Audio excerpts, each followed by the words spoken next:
Looking,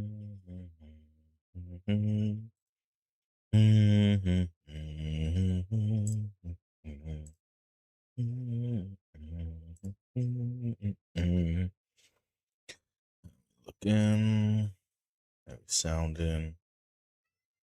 Yeah, come up on here, bud.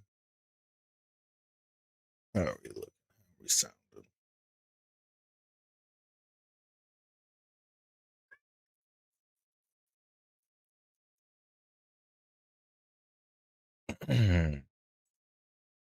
Alrighty. We are live. Kitty. We are live. Everybody get on in here. Everybody get in here. We just started. We just started a minute ago. Just gonna give everybody a minute to get in here. How's everyone doing today? Hey, buddy. You come be on camera. The new cat. This is Rocky, guys. Yeah. It's a big boy. You want to show off? That's a kitty right there.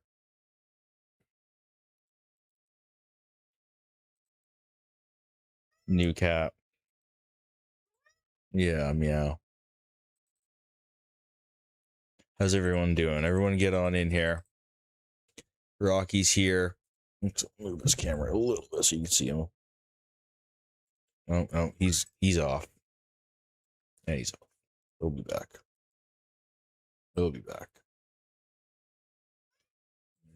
Already. Yeah, you just got him. He's a big boy. Name is Rocky. Rocky the cat. Got a big white patch on his chest there. I don't know if you guys saw. Super well behaved. He's pretty awesome. So I like the fact that he's huge, you know. He's all clumsy too. He's been like stuffing himself in couches and all that. So getting tangled in laundry and stuff like that already, you know. You gotta live a large cat because they just get easily tangled in a lot of stuff. So it's Rocky. He loves to be flown around. You know, he loves to be the flying cat. So it's the newest member of the family right there. So all right, we're filtering in here. You guys met Rocky. All right, we're gonna get started in a second. It's Valentine's Day, guys. It's Valenslop Day.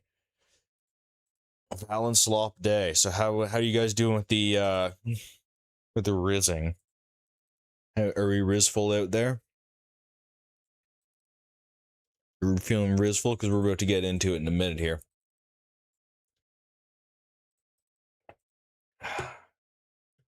Of course, I'm just I'm doing my thing. Single. Valentine's Day is what it is. So how you guys' day's going so far? Tell me. Get in the chat. Let me know. How you guys doing?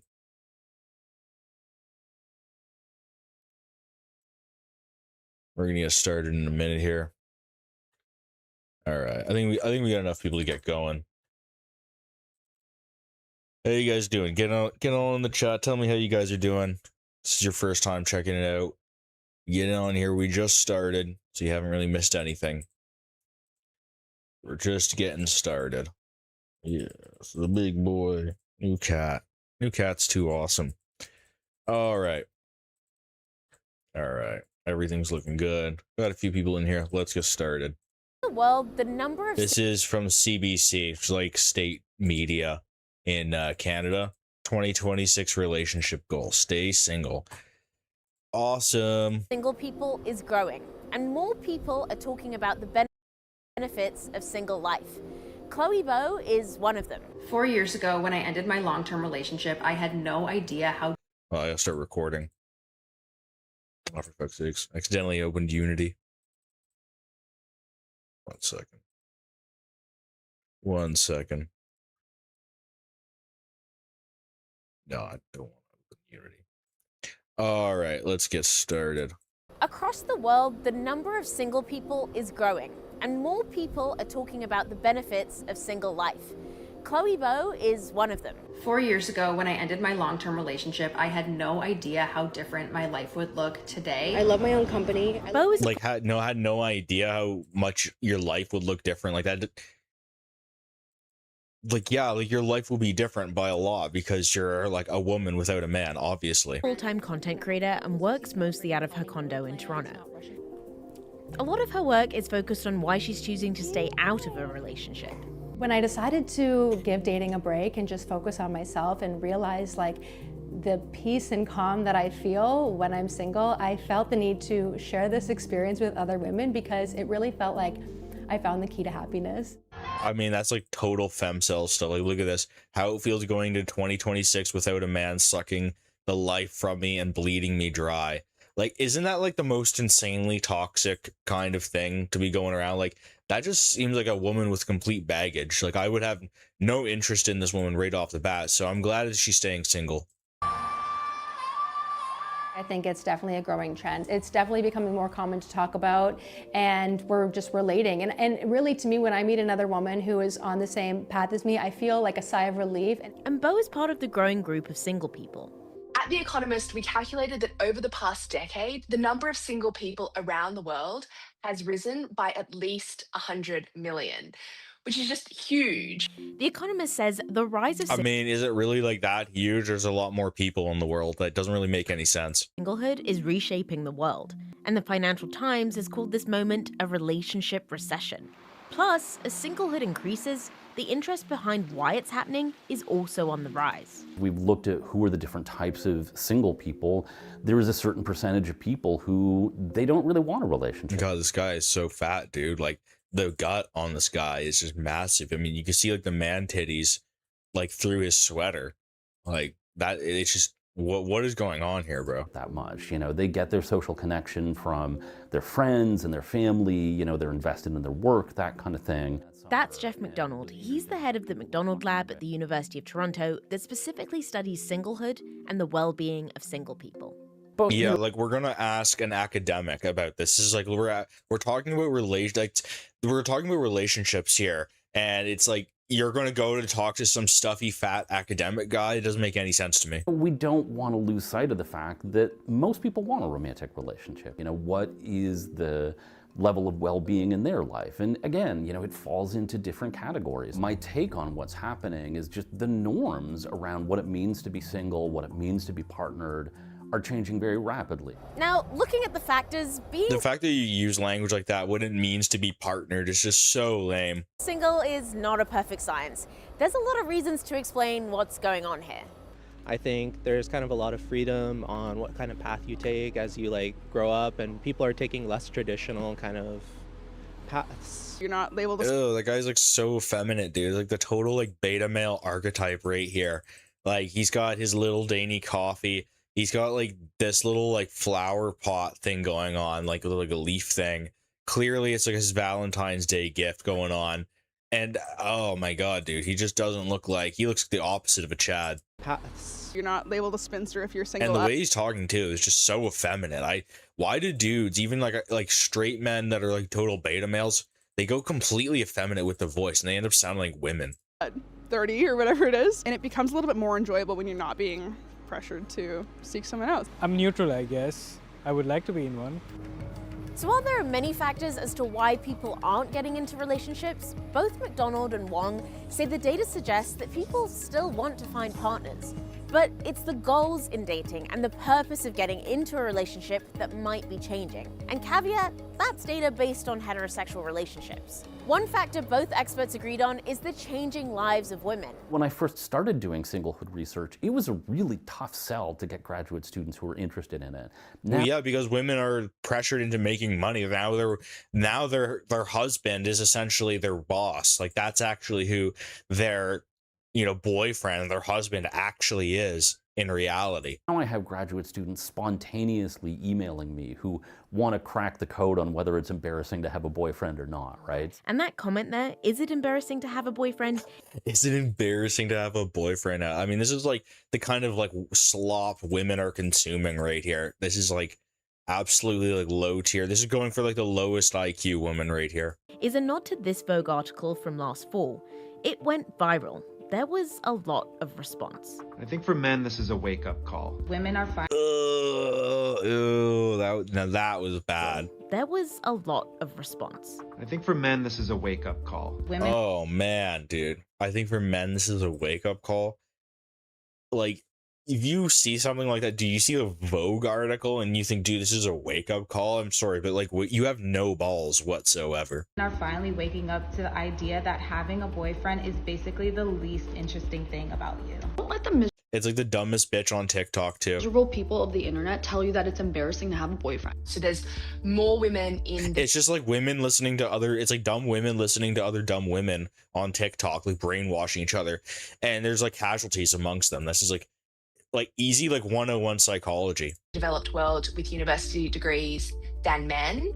And so there are similar dynamics in terms of women being more financially independent and perhaps wanting to focus on their careers rather than settle for a man that they're perhaps not that into. But broadly speaking, we still see a very, very strong cultural norm of women not wanting to marry down. And that's why like they shouldn't work. By the way, Sabrina Carpenter, let's be real, like, is she even really that hot? Like, I have to be completely honest with myself. Like, I think like the photos of her before she was famous, she's way more attractive, way prettier. And then when she's a famous like singer or whatever, she's got like this weird like dull like thing going on with her face, like something like to do with her mouth and her cheeks here. I just find unattractive. Like, I've seen what she looked like before she was famous, and it's a completely different face. Wong says even music is reflecting some of the dynamics of single women. Perhaps the sort of most iconic song of this genre would be Man-Child by Sabrina Carpenter. But I think there is something in popular culture right now that is really... Yeah, like, this song is trash. Like, I don't care what anyone says. Like Sabrina Carpenter is complete ass when it comes to music. Examining this feeling among this certain group of women, and that is connected partially to the explosion of single people. I don't think it describes the full demographic of single people, but I think it describes one subset of them. And at McDonald's Lab, they are working on a new study that looks specifically at the goals of men and women who want to get into relationships. What the data suggests to us is that, women understand that they're in a position where they can afford to wait and they can afford to choose. And so, the kinds of goals that they talk about are things like, I don't want to lose my independence when I get in a relationship. With men, like, that's like that's the problem too, is that like women are going to work literally for like these corporations that do not care about them. These corporations are not going to be there to have kids for you. These corporations they actually don't care about your fertility whatsoever. So it's like, it's actually your biological imperative as a woman to have kids as young as possible. they kind of seem to fall into two different categories, and we sort of interpret the data as suggesting that men who are interested in dating women get that the bar is higher. And so some of the men seem to be responding to that with goals that suggest that they're trying to up their game. But then there's another group of men in that study who say that their goal is that they have no relationship goals, right? And so we suspect that this might also be a response to this sense of the bar is higher, that some men are just feeling like, yeah, with the bar that high, it's kind of not even worth my time. I mean, can you even blame them though, when the bar is so high that they don't even want to try, of course, but I feel like that just is that kind of defeatist mentality. I mean, I get it why dudes end up going down that path, but it goes to show, it's like he's even saying, and this is probably a pro-feminist guy, is even admitting that feminism is essentially causing the downfall of young men, essentially. Like, he's openly admitting it right here. Justin Frost is single and says dating has become more complicated.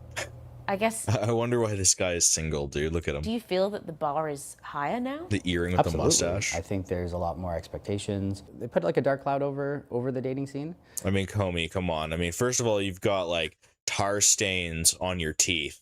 All right. Your eyes are all dark and sunken in, and you know, I mean, he's not like a terrible looking guy, but I get rid of the earring. I don't know. He doesn't really rock a mustache that well. You know, maybe dress a bit sharper, and you know, but he's probably also got to like lose some weight. You know, I mean, his yeah, he's looking a little bit fat. Almost, for me at least, almost not worth it in a sense. Sometimes you have this hesitation. It's like, okay, well, why put myself out there if all people are going to expect from you is being a multimillionaire with a Bentley, right? When for my goals was to find that person who has those common interests and you know, can share that life. That expectation of you have to be here, you have to meet this expectation, you have to hit this bar. But that's not like all girls though, dude. Like I don't know, is this guy gay or some shit? Like, but no, like not all women have insanely high standards. It's actually not like that. And it's not like out of reach for you to be a millionaire, to get a Bugatti. Like, let's be real, guys. Like, I know that, like, you know, realistically speaking, not everyone is going to get there, you know, but we're trying to be like wealthy and stuff like that, you know. So this kind of defeatist attitude where it's like, well, I'm never going to get financially capable. You know what I mean? It's just like, miss me with that shit. Despite those expectations, get in the chat. Tell me what you guys think of this dork. He's this still dweeb. hopeful he'll find a partner. Yes, I want to lead my pack, but I also need, you know, a good support system too. As human beings, you know, we can do well on our own, but I mean, you know, it takes a village. And I need a good support system. Like, bro, what are you talking about? Like, a support system? It's like, as men, we just have friends. Like, and by the way, like, why does he have so many pictures of his cat or his cats up here? Like, I don't have any framed pictures of any animals, bro. Like, only framed pictures I have in my house are family members and like of like paintings and shit. That's just weird to me. And that village starts somewhere. So I think it's become a lot more of an individual effort as opposed to a team effort. And I think that's where that gap really lies in relationships nowadays. So it sounds like that gap between what men and women want is getting bigger. Does any of that worry you? You know, I think sometimes there's this idea that, like, you know, men don't really care about love. You know, men in many ways actually prioritize romantic relationships more than women do. The problem is what's the solution? Like, we're obviously not going to mandate that women date men. And so, you know, like, yeah, I'm worried about it, but I would, you know, I worry more about what some people think the solution is, right? So if more people are... He's more worried about what people think the solution is. That says a lot. It's like, bro, like men are dropping out of society because of this. We've already identified the problem, and you're gonna go like, yeah, but I mean, like, well, what if solving that problem would lead to like worse problems? And it's like a total like what if scenario, because we're talking about the birth rate collapsing. We're talking about really like society falling apart. choosing to stay single, what are the possible economic impacts of all of this? What does that mean for the kinds of houses we build, the kinds of apartments we build, if there are more and more people living alone, to how will that affect taxes and how tax is collected if you live in a country where, you know, there's different tax regimes for married people or families. And then that will have consequences for generations, because what happens when this generation single ages and will need perhaps more aged care facilities. Plus, yeah, this is like a total pyramid scheme. By the time that you get to your old age, it's going to be so many old people. It's like what Japan is going through right now. They have a glut of old people, not enough young people to actually pay for all of the old people. It's insane. The big question of falling fertility rates. In 2024, Canada became part of the countries with ultra-low fertility, with a total fertility rate of 1.25 children per woman. And that is so insane. 1.25 per woman. Keep in mind, replacement rate is what, 2.1? That is insanely low. Like, oh my god, dude. Like, isn't like South Korea like 0.4 or something like that? Canada has looked into the impact of low fertility, which they say could lead to a decline of national GDP. There's definitely some people whose specific focus is advocating at the policy level for changes that would benefit single people, like changes to, tax structures and stuff like that. I don't think that they're highly visible at this point, but there's absolutely a push being made to make changes on the policy level. It seems clear that the world of relationships is changing. But for Chloe Bow, this isn't a problem that needs a solution. I guess I do have to ask this. Would you ever consider going into a relationship? I feel like that question doesn't cross my mind anymore because I really just try to stay grounded in the present. I love my life. I wake up every day feeling at peace.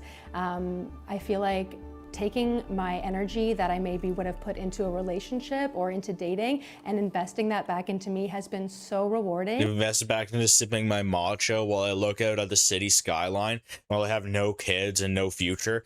Like, this is like the dumbest sounding shit ever. Like, what kind of poisonous ideology gets into a young woman's head where she actually thinks that just putting off kids forever is a good idea?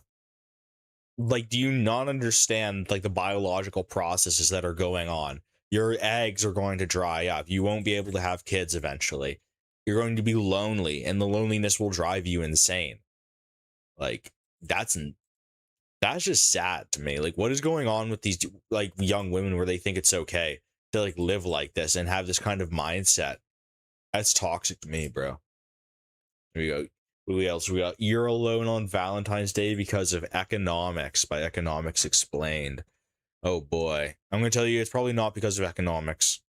Love is in the air. Restaurants are fully booked. Flour prices have mysteriously doubled overnight. And yet, you're here, watching an economics video. So, what happened? Because statistically speaking, there's a decent chance you're not celebrating tonight, at least not in the traditional sense. 30 years ago, nearly 7 in 10 American adults were married. Today, it's barely 5. At the same time, almost 1 in 3 households now consists of just one person, the highest share ever recorded. On the surface, that sounds like progress. The fact that millions of people can support themselves financially would have been unthinkable just a few generations ago, especially for women and in cities. So, in many ways, it's a win. But something unexpected happened along the way.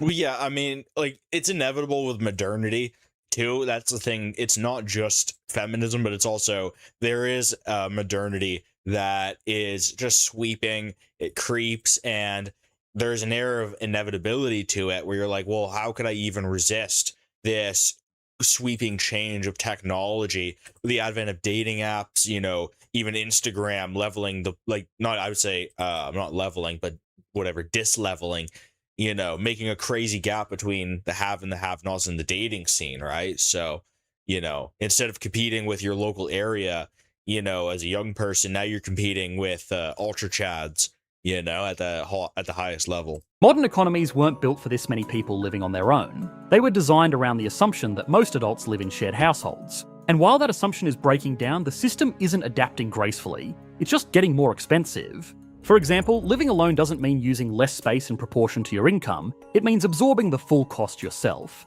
The same is true for insurance, emergencies, and the countless small shocks that couples quietly divide without thinking about it. These extra costs create what people are now colloquially referring to as the single tax. It's not a formal policy, but the accumulated premium of navigating an economy that still assumes 2 people are sharing the load. And it's like this society is assuming 2 people are sharing the load.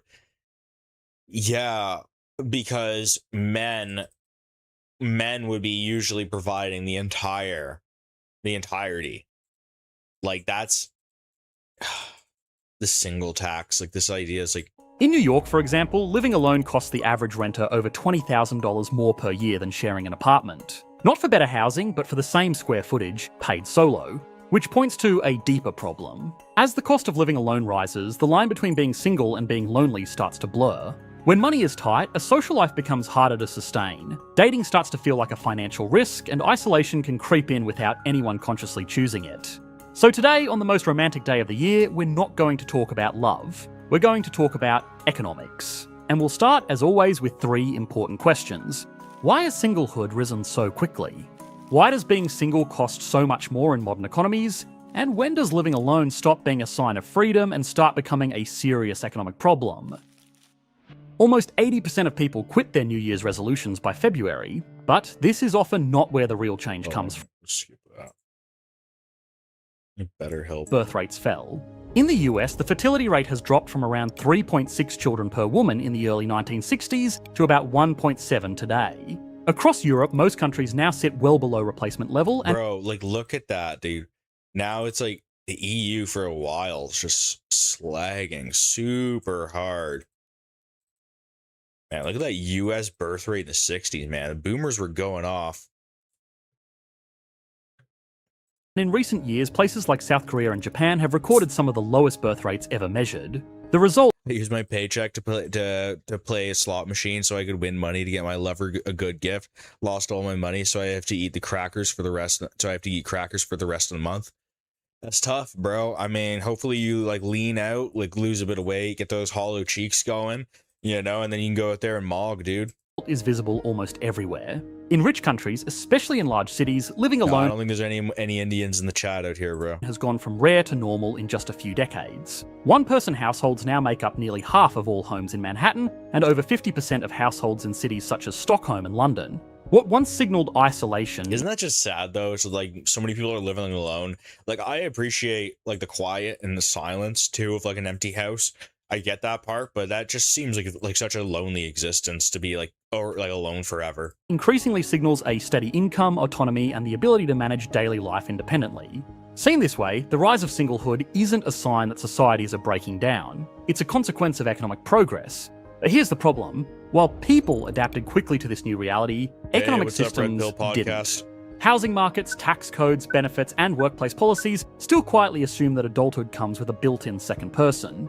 Yeah, and like that just goes to show it's like a built-in second person. It's like the patriarchy is built in. It's just still assuming that we are like the actual ones that actually make money out here. It's like even in a feminist society, you're getting essentially taxed because, you know, society still assumes that the guy should be paying for everything, really. What we know as the single tax. Housing is one of the areas where that penalty becomes impossible to ignore. Most apartments are still designed and priced with two adults in mind. If you arrive alone, nothing adjusts. You don't get a discount because you only sleep on one side of the bed. You're paying for a two-person setup, whether there are two people in it or not. That's why single renters spend roughly $7,100 more per year on average than people who live with a partner. And in high-cost cities like New York, that gap can easily climb to $20,000 a year.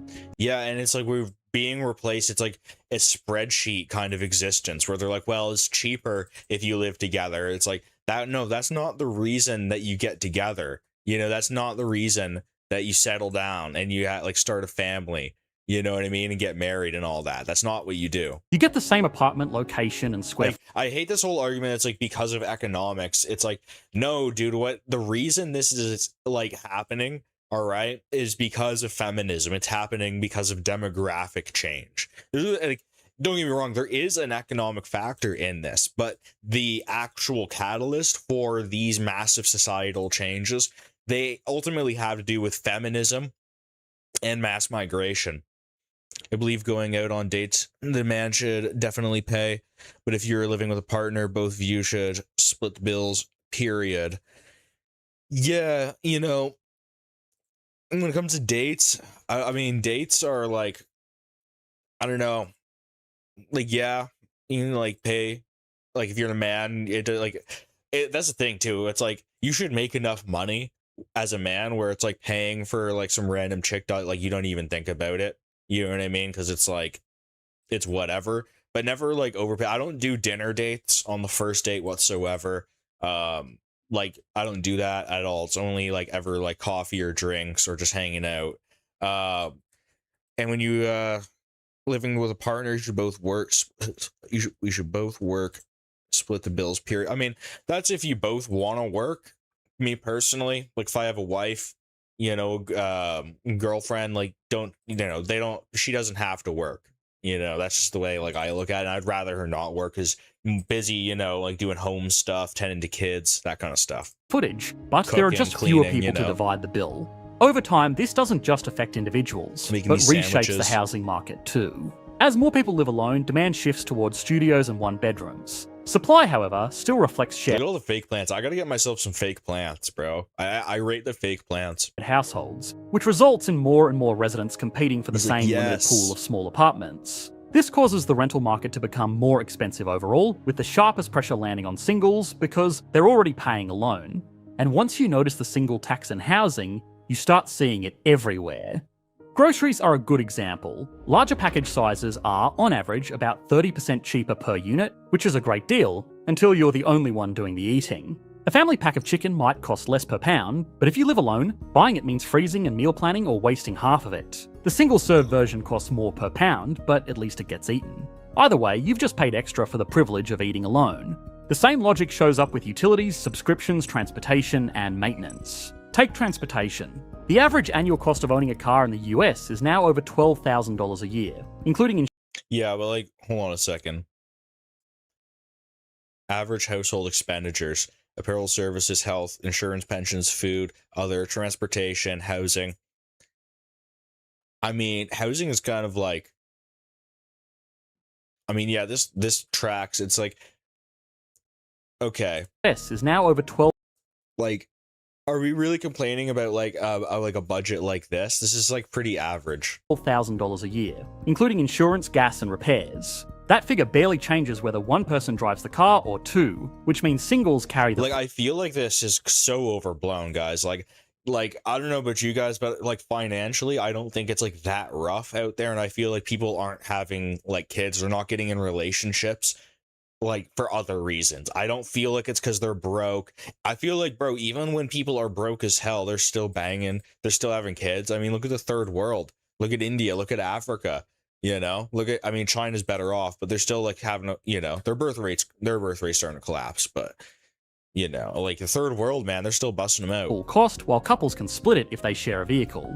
Utilities work the same way. Heating an apartment or keeping the lights on doesn't cost half as much just because there's only one person inside. In fact, single-person households consume nearly 3 times as much heating energy per capita as multi-person households. And the reason is design. Most residential buildings, floor plans, and heating systems are still engineered around a standard household of 4 people. Well, yeah, I mean, like, it doesn't make sense to have like a 4-bedroom house like when you're a single person. Like, you shouldn't do that. That's common sense, dude. Like, no one is forcing you to overextend yourself. Like, you should have a single bedroom apartment. Like, for example, the last 4 years of my marriage, I worked and made $125K a year, and my wife didn't work at all, and then the company I was working for closed, so I wanted to pursue social media as a career. And my wife was like, okay, and I'll work since the last 4 years, took care of everything, and now she's working. Yeah.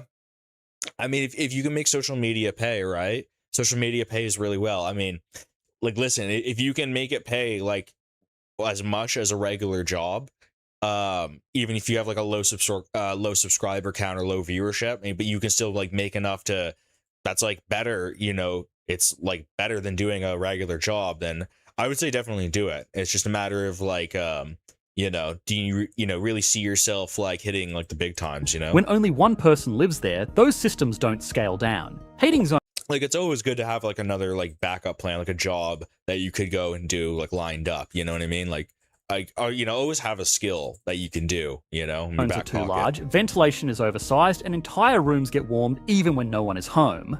As a result, roughly 40% of heating energy in single-person households is effectively wasted, with the cost landing on one person instead of being shared. Yeah, and it's like, I don't think that people aren't getting into relationships like because of like HVAC costs, because of like, dude, like, it's not that much money. Like, let's be real, to heat your house, it doesn't cost that much. All right. Yeah, my merch website does pretty good at the moment. That's good, bro. Yeah, no, merch sales are good. I don't like do any merch. I just like tell everyone go to fuentes.store, support Nick, because, you know, his security costs are through the roof. So I don't have any merch, you know. I'm not like Purge Viral. I'm not going to sell you some shitty you know, merch from, you know, some third world country that's trash quality, you know. And beyond the monthly bills, being single also means missing out on benefits that offer greater advantages if someone else is in the picture. Health insurance is a clear example. If one partner has a job that offers coverage, the other can usually be added at a relatively small extra cost. In the US, employer-sponsored family plans now average over $25,000 a year in total premiums. but most workers only pay about $6,300 of that. Yeah, like people are complaining, bro. Let's be real, bro. People are big complaining about healthcare. Like I know, like you got a lot of people in the United States got to pay out of pocket, but let's be real, like, you know, like healthcare, yeah, it's expensive, and you don't see that in your tax bill. But when you break it down in a country where there is quote unquote free healthcare, dude, it is so much money. It ends up being like almost all of the like government budget at a certain point because you have so many old people. All my merch is made in the USA. Good, bro. Good. Themselves, with employers. And you know, it's like if your merch is made outside of the USA, I don't really hate. In fact, that's just how it is, right? Like that's just the economics of it. But if you can make it in the USA, like absolutely, yeah. Up the rest. A single person buying insurance on their own doesn't get that deal.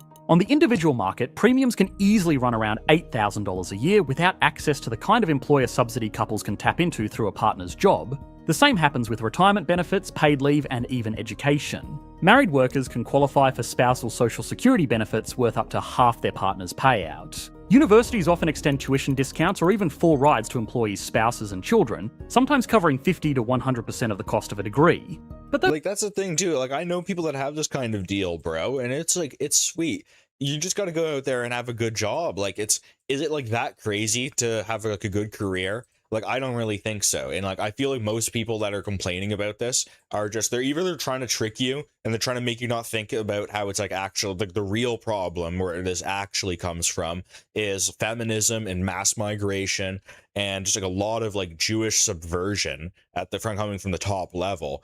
And they want you to think about, oh, well, it's just money. It's just economic problems. Like, oh, if we just made more money. It's like, actually, no, it seems that the better society gets, the less and less kids people are actually willing to have, you know? Those options simply don't exist if there's no partner in the picture.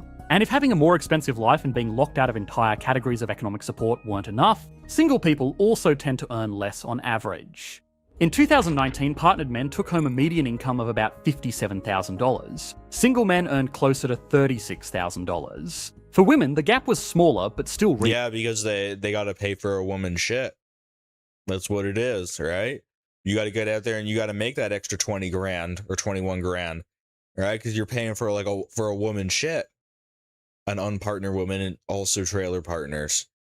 But look at the gap between women that have a man and women that don't have a man. It's like not nearly as big of a gap as between the men that have a woman and the women and the men that have a woman and the women that and the men that don't. The single men and the men that have a woman. Like look at the huge gap. It's that's what, a 21,000 gap or so. That's insane. And the women only have an $8,000 gap. That just goes to show exactly the dynamic. Roughly $40,000 for those with a partner compared to $32,000 for those without. All this feeds back into how people live. When housing takes a bigger share of income and everyday life gets more expensive, a person's social life is usually the first thing to shrink. Dining out happens less often and drinks turn into a maybe, especially among younger and lower income adults, who are the same groups that are most likely to be single. I've been trying to reverse this trend. Everyone's saying that Gen Z doesn't go out and drink. Like, I don't know what you guys are talking, what I kind of understand it. Like, yeah, like it is true statistically speaking, but like there's also people are just selectively saying that they're like, oh, Gen Z is selfish and they're so, you know, obsessed about themselves that they're just staying inside, you know, watching streamers. They're not going out and having drinks with people. And it's like, they're not going out and having dinner with people or doing stuff. And it's like, to a certain extent, that's true, but it's also you're cherry picking and you're not reporting on like the young people that are going out. It's like, no, I'm young. I do, you know, I'm 28 and I actually do go out with friends like pretty semi regularly. I would say regularly, you know, go out to bars and stuff like that. Like this kind of thing that Gen Z doesn't go out. I think it's a myth, to be honest. To this, the fact that since 2020, the basic cost of going on a date has risen sharply. Food away from home is up nearly 8% year over year, with full service restaurant costs rising even faster. Concert tickets that once sat comfortably under $100 now often average over $120. Even before you meet anyone, creating the opportunity itself comes with a price. Premium dating app subscriptions now routinely run $40 to $50 a month just to improve your chances of forming a connection. Put it together and the cost becomes hard to ignore. A casual date now lands in the $70 to $80 range. Do that a few times a month at events, transportation, and Bro, horror movies are cheap. Horror movies are cheap and they work. Like, let's be real. Like, a good horror movie in the theater, like that actually works on a date. Like, let's be real. app fees, and dating quickly turns into a hundreds of dollars a month luxury. Netflix is cheap, bro. Netflix and chill. Like, I don't understand. Like in my dating experiences, this is dull jester shit. All of this that he's listing off of, like, this is like the kind of date that you should go on.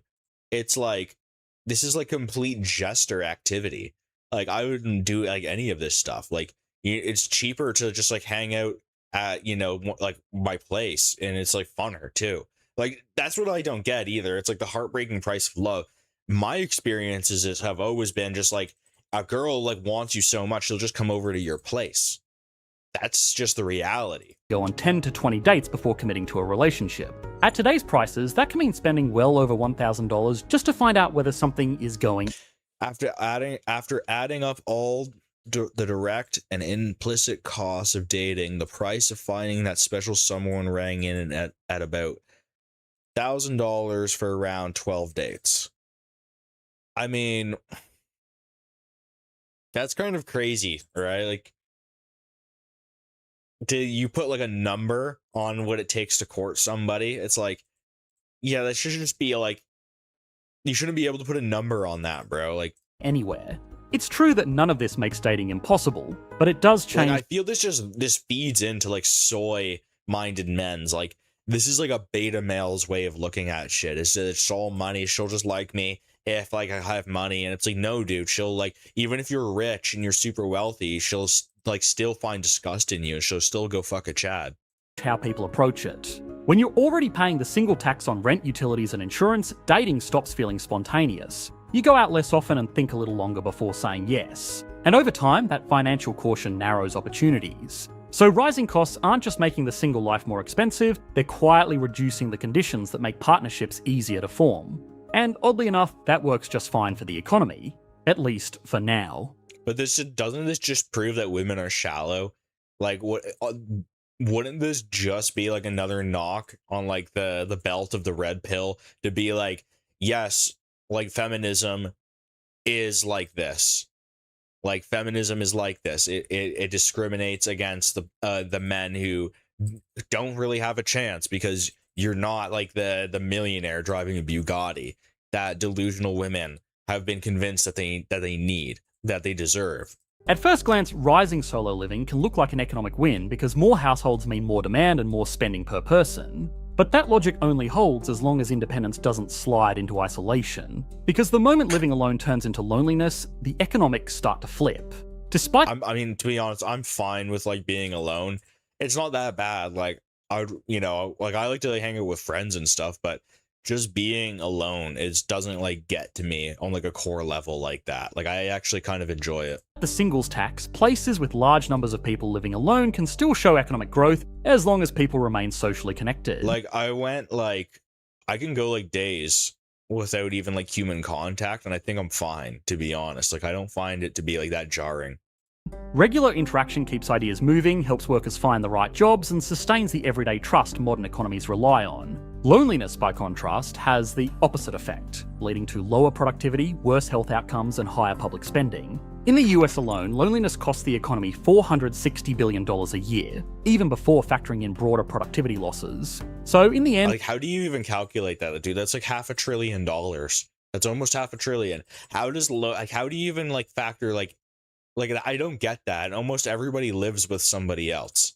So how is it costing almost $500 billion like for like people to be lonely? I don't get that. What matters is whether solitude stays social. Living alone does not automatically mean being lonely. In fact, some of the countries with the highest shares of solo households... He just kind of threw that number out there. Yeah, it's like $400 and something billion a year for people to be lonely. That's what it costs the country, and he just didn't explain it at all. Like, what? Are also the ones where people report the strongest social support, which helps explain why solo living hasn't dragged down growth in those countries. But that balance doesn't hold everywhere. In China, for example, living alone is rising faster than social connection can adapt, turning independence into isolation in many cases. Today, China already has well over 100 million one-person households, and by some estimates, that number could climb close to 200 million by 2030. Much of that increase is driven by rapid aging. Yeah, but like that's also because they're risless. It's because they're Chinese and they're risless. Like, let's be real, dude. Like, it's a different source of the problem over there. They don't really have the extreme feminism like we do over here. To them, it's really like modernity, technology, women's access to technology, and like how that's affected the dating scene over there. And the fact that, let's be real, a lot of Chinese guys completely risless, absolutely risless, you know, and they have a real shortage of chads over there.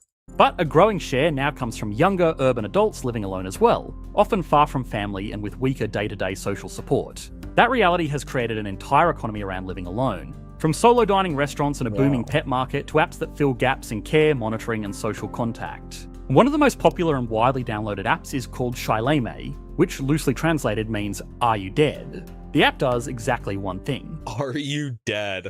Like, what? Users press a button each day to confirm they're alive. If they don't, it alerts an emergency contact. This reminds me of like the Japanese monks that would do like self-mummification rituals where they would like basically prepare their body so that it wouldn't decompose through all sorts of crazy techniques. There's like ancient Buddhist Japanese monks, and then they would put themselves into a hole, and then they would have like a bamboo shoot, and they'd have a little bell at the bottom, and then the other monks would come by and they would listen, and every day they'd be like, "Hey, are you still alive?" And they'd hear like a little bell ringing down there, like, and then they would be like, "All right, well, the bell stopped ringing, so we know he's dead." You know, so the point of it was they were trying to achieve immortality, you know, as they always are. But the ringing the bell thing to say that you're not dead, that's super, super Asian. Shileme went viral because it reflected something many people recognised, that living alone, especially over time, can mean fewer routine check-ins, looser social ties, and longer stretches without being noticed. But it's easy to draw the wrong conclusion from that. Rising singlehood doesn't mean people stopped wanting connection. In fact, most singles still say they believe in love and they expect to find it. It's true that love now has more hurdles to clear, but the desire for relationships is there, especially among younger adults, many of whom are actively looking for a partner. Like, I don't think it's that hard to find somebody to shack up with, bro. Like, I really don't. Like, I think, like, you know, personally speaking, like, I don't really go out and, like, you know, I'm not trying to, you know, jester and simp and take girls out on dates like a, you know, like a total fool. I'm not trying to do that on a daily basis, but I think it's easy. Like, I've done it, and it's like easy, you know, you can get laid like pretty easily like that. So, you know, like jester maxing is kind of fun. I'll give jester maxing that. It is, there is an element of fun to it, you know. Jester max every once in a while and do it cautiously. Which brings us back to Valentine's Day. If you're watching this solo, congratulations. You're statistically normal, and that's kind of the point. Being single isn't bad, and couples aren't the only lives worth designing an economy around. The problem is that our systems still assume life comes with a second person by default and quietly penalise you when it doesn't. In the end, this isn't really a story about romance. It's about whether our economies are built for the way people actually live now, and whether independence can stay empowering without slowly turning into isolation. But yeah, I mean, he's not talking about the mass migration. He's not talking about the feminism whatsoever. He's just like, well, what if everyone was a little bit better off? Would we not have these problems? Like, no, actually, I think if everyone was a bit better off, like, would women even seek out, like, your average man if the economic situation for women was better? It seems like the better the economic situation gets for women, they tend to go after less men. It seems like society is straight up better off when women have less money. It is. Like, that is just the brutal reality. When women are making a lot of money, they only choose to go for like the top percentile, and that kind of fucks up society, you know. So having women in all these, you know, jobs, it's just not that, it didn't work. We, you know, society's got to admit that, but everyone's gonna flail and go, well, it was economic. Valentine's Day of all days, that's an economic question worth asking.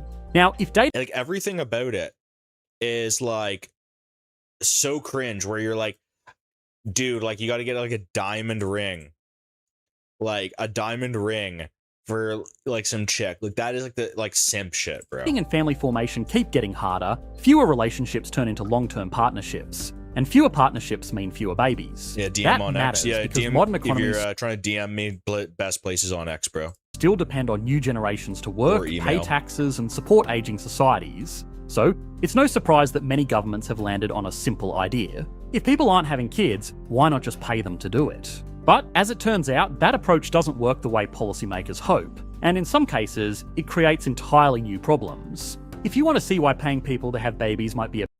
Well, yeah, I mean, is it really like that crazy to be like, bro, there's other reasons other than money? It's not rocket science. It's like feminism.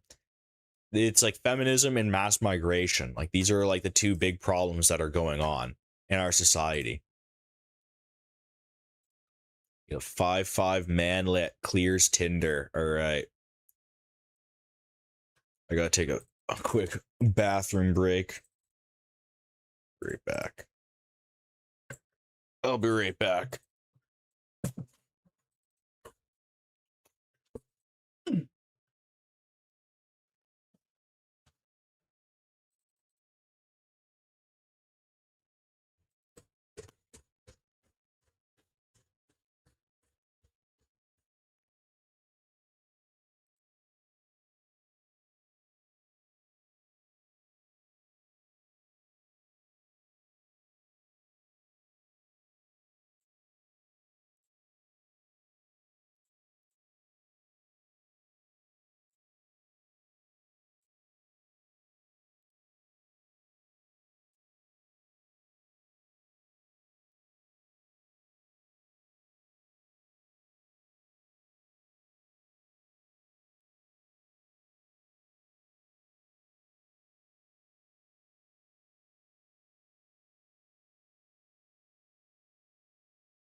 Oh. All right, we are back. We are back. So,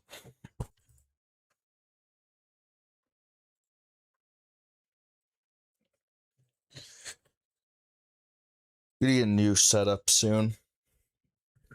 Gonna be a big setup. Definitely gonna be a big change up. It's gonna be pretty big, not gonna lie. All right. All right, so let's get straight into it. This is 5'5" manlet clears Tinder. Let me ask you something real quick. If height is everything in dating, why did this 5'5" guy with an above average face absolutely clean up on Tinder? And no, this isn't cope, this is actual data. So I found this Tinder experiment done by a looksmax.org user that goes by the name King Kels, and the subject of the experiment is a YouTuber called Alpha Destiny, who is known for being jacked. He's like a fitness influencer YouTuber, but he's also known for being short at around 5'5". By modern dating standards, this is considered short, and I do not disagree with it. However, what I disagree with is thinking that it is automatically over when you are at this height. And this is... Yeah, I mean, it's not automatically over for you. I think there's like probably like a lot of like really short women and small women that would still date you for sure. This is what this experiment will prove wrong. He got a ton of likes and matches from decently attractive women. And even to me, this was quite surprising. He actually achieved 99 plus in a very short amount of time. Damn, 99 plus? That's actually, I mean, that's really good. I mean, he's a jacked guy, right? You know, and like, I bet, is he listing his height in the bios? I don't know. No PD matches, no bots, no effort likes. Soon we will be the minority if we don't do something about it. Absolutely, dude. Actual interest. And trust me, like being here for quite a while, I already know what will be the biggest counter argument from the critics and like the people that just don't believe in the body game. Well, Road to 1%, they might have matched with him, but in real life they will just reject him. And that might as well happen. A few percentage of those girls will definitely do that, but there's also a big percentage of them that won't do that. And we'll address that point head on. The internet, more specifically the BP and Looksmax communities, love simple excuses. If you're under 6 foot, it's over. Women only want tall men. Dating apps are rigged and don't matter. Well, this experiment puts those claims under a lot of pressure. But here's the uncomfortable truth. Women swipe right on what they find attractive. Is that a no? No. I'm not a fan of guys that do that. Oh, he's a gym bro. Jenna, he's a yes. He's cute. Okay. And No, he wait. put like a... Did it work? It's a match! Wait, what? Did he already like you back? Say something nice. So you work out. God, women have zero riz, dude. Oh my god. Oh my god, you work out. So you work out. This goes to show women have zero riz, dude, whatsoever. I mean, look at them too. They think this like awesome. So you work out. Stop. Whoa. Danny boy. And you know, Danny's been putting in work, you know? Danny's actually been in the gym. He's been hitting it, you know what I mean? So shout out to Danny. Damn. Damn Daniel. The key variable in this experiment is Alpha Destiny's physique, so we need to address the elephant in the room here. Alpha Destiny is relatively short at around 5'5", and his face wouldn't typically be rated as a childlike. If anything, I would place him in a strong HTN category, which is high tier normie around the 6-something range. And this is when he's lean. By the standards of the Trinity of looks, he doesn't fully qualify in 2 traits out of 3. What he does have, however, is a lean muscular physique. I believe... Yeah, like, if you're lean, like that's the thing. It just makes you look healthy, right? Like, being lean, it just, like, is attractive. That is what people think of when they think of an attractive person. They think of a healthy person. And what is a healthy person? Well, it's like, it's low body fat. Right. So it's like, yeah, you may not have like everything going on. I don't think like most people do have like the triad thing going on. But let's be real. Like if you're like a good body fat percentage, you're going to look pretty decent. Even if you have an average face, maybe you're not super high, you're still going to look pretty healthy, which is actually your biggest factor when it comes to attracting a mate. This is the primary reason why he was able to generate results despite being 5'5".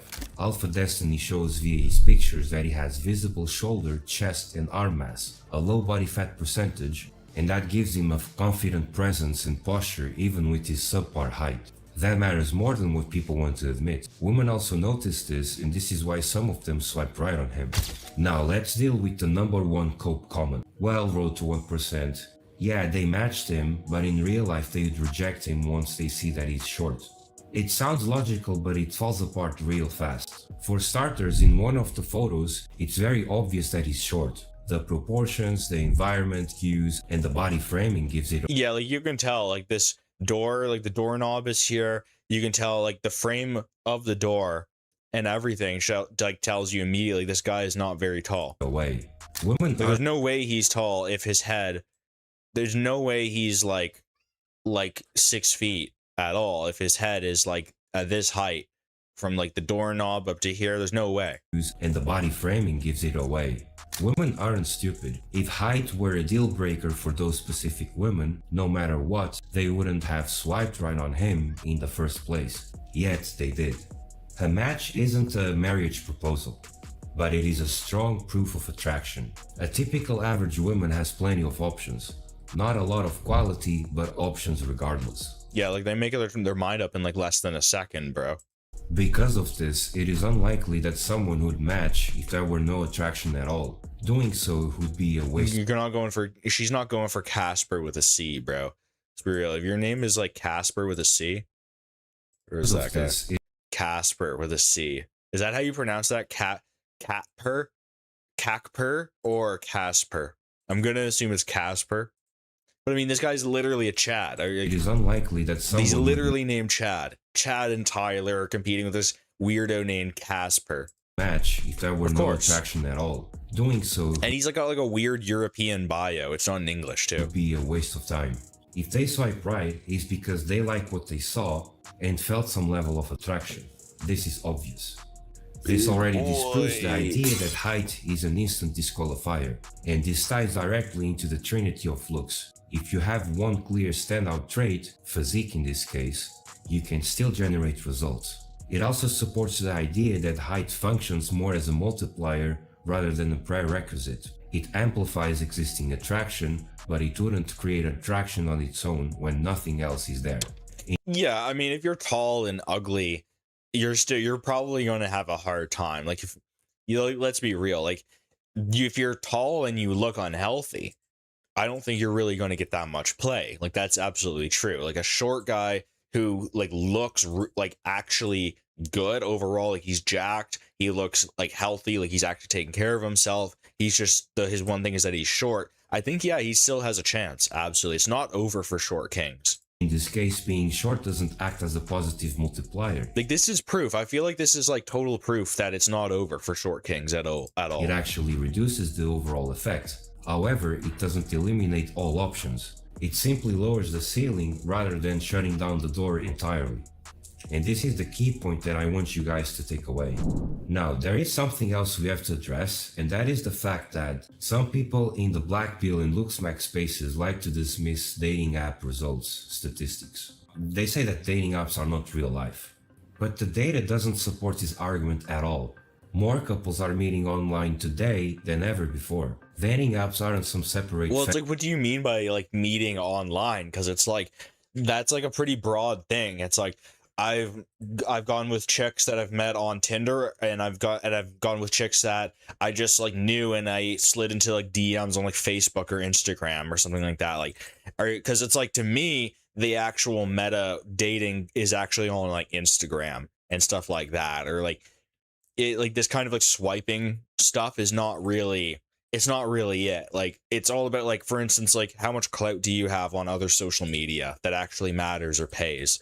It's like, you know, that's why like women are attracted to live streamers and like YouTubers and stuff like that now. It's like, yeah, well, it's because you're making a lot of money doing like social media that's attractive. It's the most attractive job you could possibly have.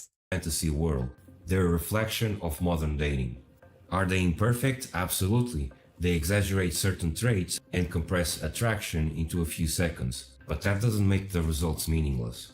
If someone consistently gets matches, attention, and dates online, that tells us something real about their baseline attractiveness. And if someone gets none, that also tells us something whether people like it or not. Dating apps aren't the whole picture, but they're a data point. Ignoring them entirely because the results are uncomfortable isn't analysis, it's scope. And if you refuse to acknowledge that, you will be left behind. Now, even though real life favors height, the thing that people miss on is that it also favors physique. In real life... Yeah, and like, you know, living my life as like, I'm, you know, tall to like medium, I would say like a medium tall to tall. You know, I think I'm 6 feet. So, you know, decently tall, I guess. It's like slightly above average. You know, do I know what it's like to be a short guy? No, but I've had plenty of short friends. And it depends on the guy, right? Like, I've known short guys that are jacked and take care of themselves, and they actually do get women. Or I've known short guys that really don't, and they just take that to heart, and you know that can go, like, you know, it can go pretty bad if you're a short guy. Fit jacked men simply occupy more space. They have wider shoulders and they have bigger arms, and that is visible even when they are wearing clothes. A lean muscular physique is the one that consistently looks good in motion. Lean, athletic, and I mean, that was a jacked physique in the 2000s, bro. Like, look at this guy. Like, look at this. This is what like a peak physique was like in like what? Like, what was this? This has got to be like, I don't even know who this is, but this is like WWE. So this has got to be like, what, 20 years ago? This is like Apex. This is like a Chad in 2006. Now look at what we got now. Now we got like androgenic. He's like, that guy looks like a total anime character. You know, we got clavicular, you know? These guys look like they're like cartoon characters in a good way. I mean, in like a totally a good way. Muscular physique is the one that consistently looks good in motion. Lean, athletic, and especially slim lean athletic builds rely much more on favorable photos, good lighting, and ideal conditions to shine. The core message here isn't that height doesn't matter at all. That would simply be dishonest. However, we have to start addressing the elephant in the room, and instead of acting like little children, we have to start to look at the facts and stats a little bit more. And I believe the scale of importance of all these traits is more balanced than what the traditional BP and Looksmax communities were led to believe all these years. Given that height is a thing that you can only change with limb lengthening procedure, which costs a fortune, and really look at that. I mean, just look at that though. Limb lengthening, like that's you can only amazing. change with limb. Like that's amazing, dude. Are you kidding me? Like that's a crazy difference, dude. He went from being a total short dude. I mean, like he's wearing basketball shit. Like lengthening procedure, which costs a fortune, and realistically, I mean, that's really chasing hoop dreams right there, right? I mean, if you have real hoop dreams, I mean, go for it, homie. Most of you cannot afford it. He went from 5'4" to 5'7". Damn, I wonder how much that cost him. As well as most of you are in the center of the bell If you got curve. any short kings in the chat, I mean, if you're a short king in the chat, I mean, how much would you pay to get taller? Seriously, like, how much would you willing to pay? How much would you be willing to pay to get taller if they had like a surgery? Like, I'm genuinely curious. Is it that big of a deal? Maybe like if you're super short, like, would you pay a lot of money to get surgery to make yourself taller? Like, I assume a lot of guys would, but I don't know. Like, maybe some dudes are just fine with it, right? Like, maybe you make up for it in other ways, kind of like Napoleon, right? SMV, your height will be neutral. That leaves us with face and body. With facial aesthetics, the same applies. Most guys are in the center of the bell curve once again, so that means anywhere from 4.5 to 5.5. There are a lot of ways to improve your face. You can take care of your skin, your hair, and you can also do procedures to improve structure. Yeah, and I feel like the receding hairline look is actually a look, though. I feel like a lot of these guys that are going for like, well, I need a hair transplant and stuff like that. It's like, I don't know, man. Am I crazy? But I think like the 80s look actually was pretty fire. Like I do think there's like something endearing. I think there's something wise, and a man that's just accepted his receding hairline and just letting it fly. I think there is something truly to be said about that. Among many other things. However, this will easily run you into the thousands, and a lot of you simply cannot afford it. That leaves us with body gain. And I hope by now that you removed the whole Jamie Scope mindset. Because not only I have just shown you 2 experiments that prove that it is very real, one where the subject has a below average face, and now this one where the subject is literally 5'5", which for some of you it should be an instant disqualifier. But I have also shown you scientific literature that proves that body is very important for attractiveness in general. So yeah, like I am like health pilled when it comes to like attractiveness. How much you can attract the opposite sex is mostly to do with how healthy you look, how you present yourself, how you carry yourself. I don't think it's really this kind of thing where it's like, well, if you're short, it's over. I think it's over for certain like women like that. Like if you're certain men that are going for like a certain type of woman. Yeah, it's like the tall Dutch supermodel. I'm saying Dutch because Dutch are like the tallest people, you know. I'm part Dutch. You know, some tall blonde Dutch girl who's like 6'8". You know, 6'8", 6'7", you know, she's not really gonna go for a guy that's 5'5". It's just the reality, you know.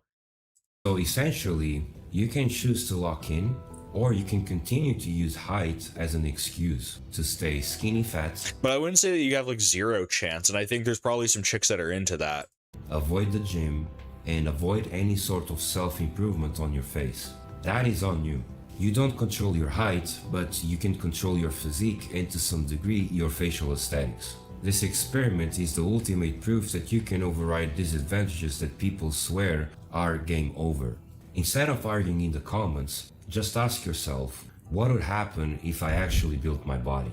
And if you don't want to do any guesswork, experiment blindly, or waste years doing the wrong thing, that is the reason why I created my school community.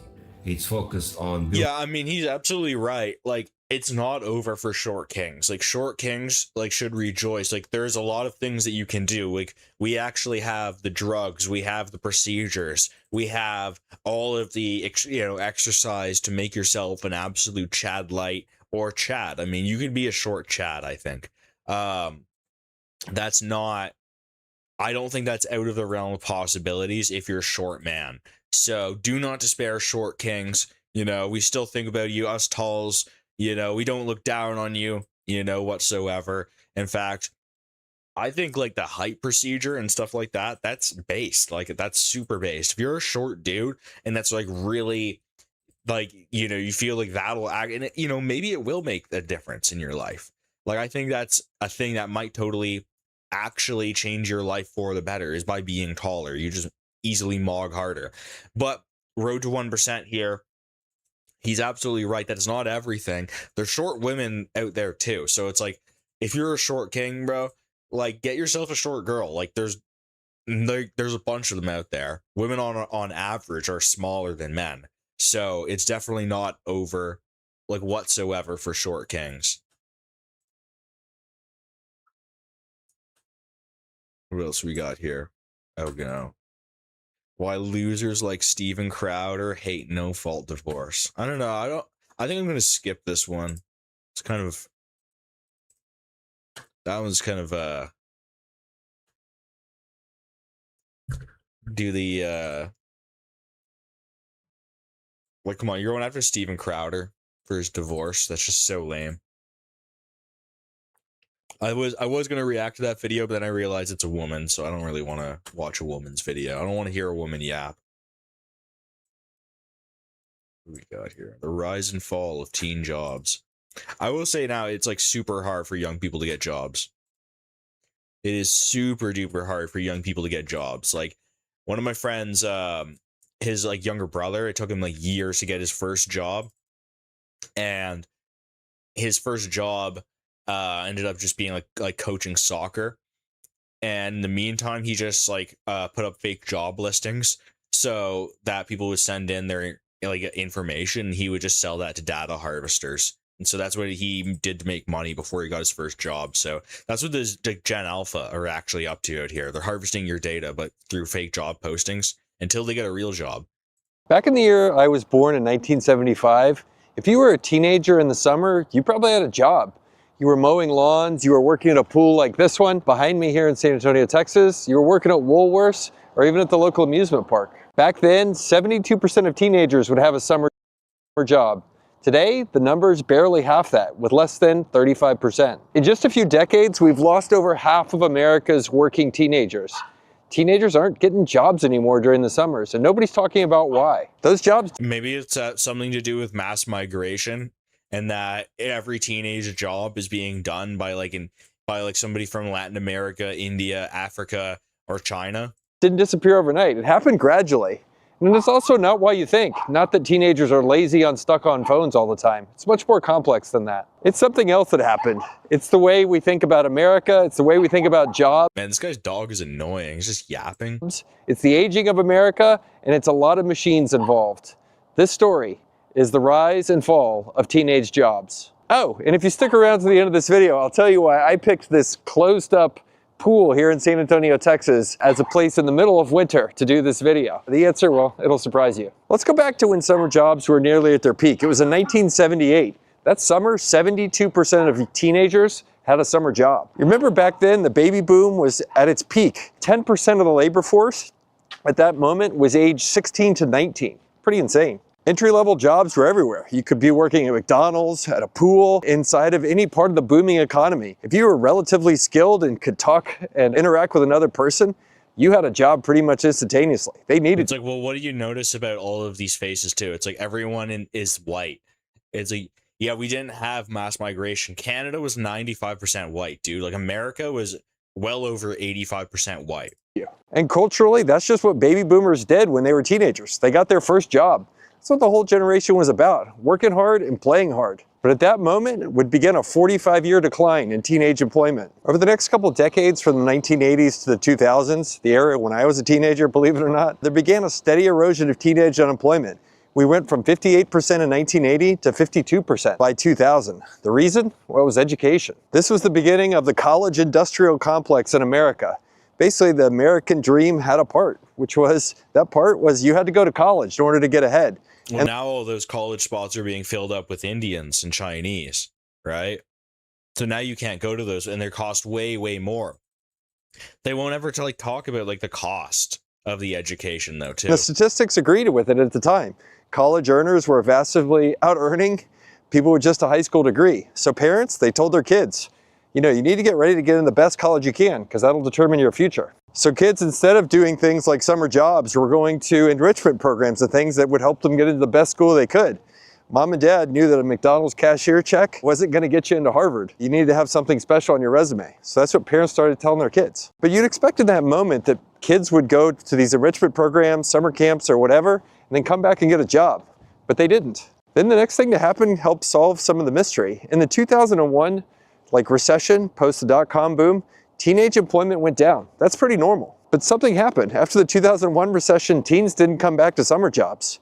And then during the next recession in 2008, they didn't come back again. This was quite the mystery.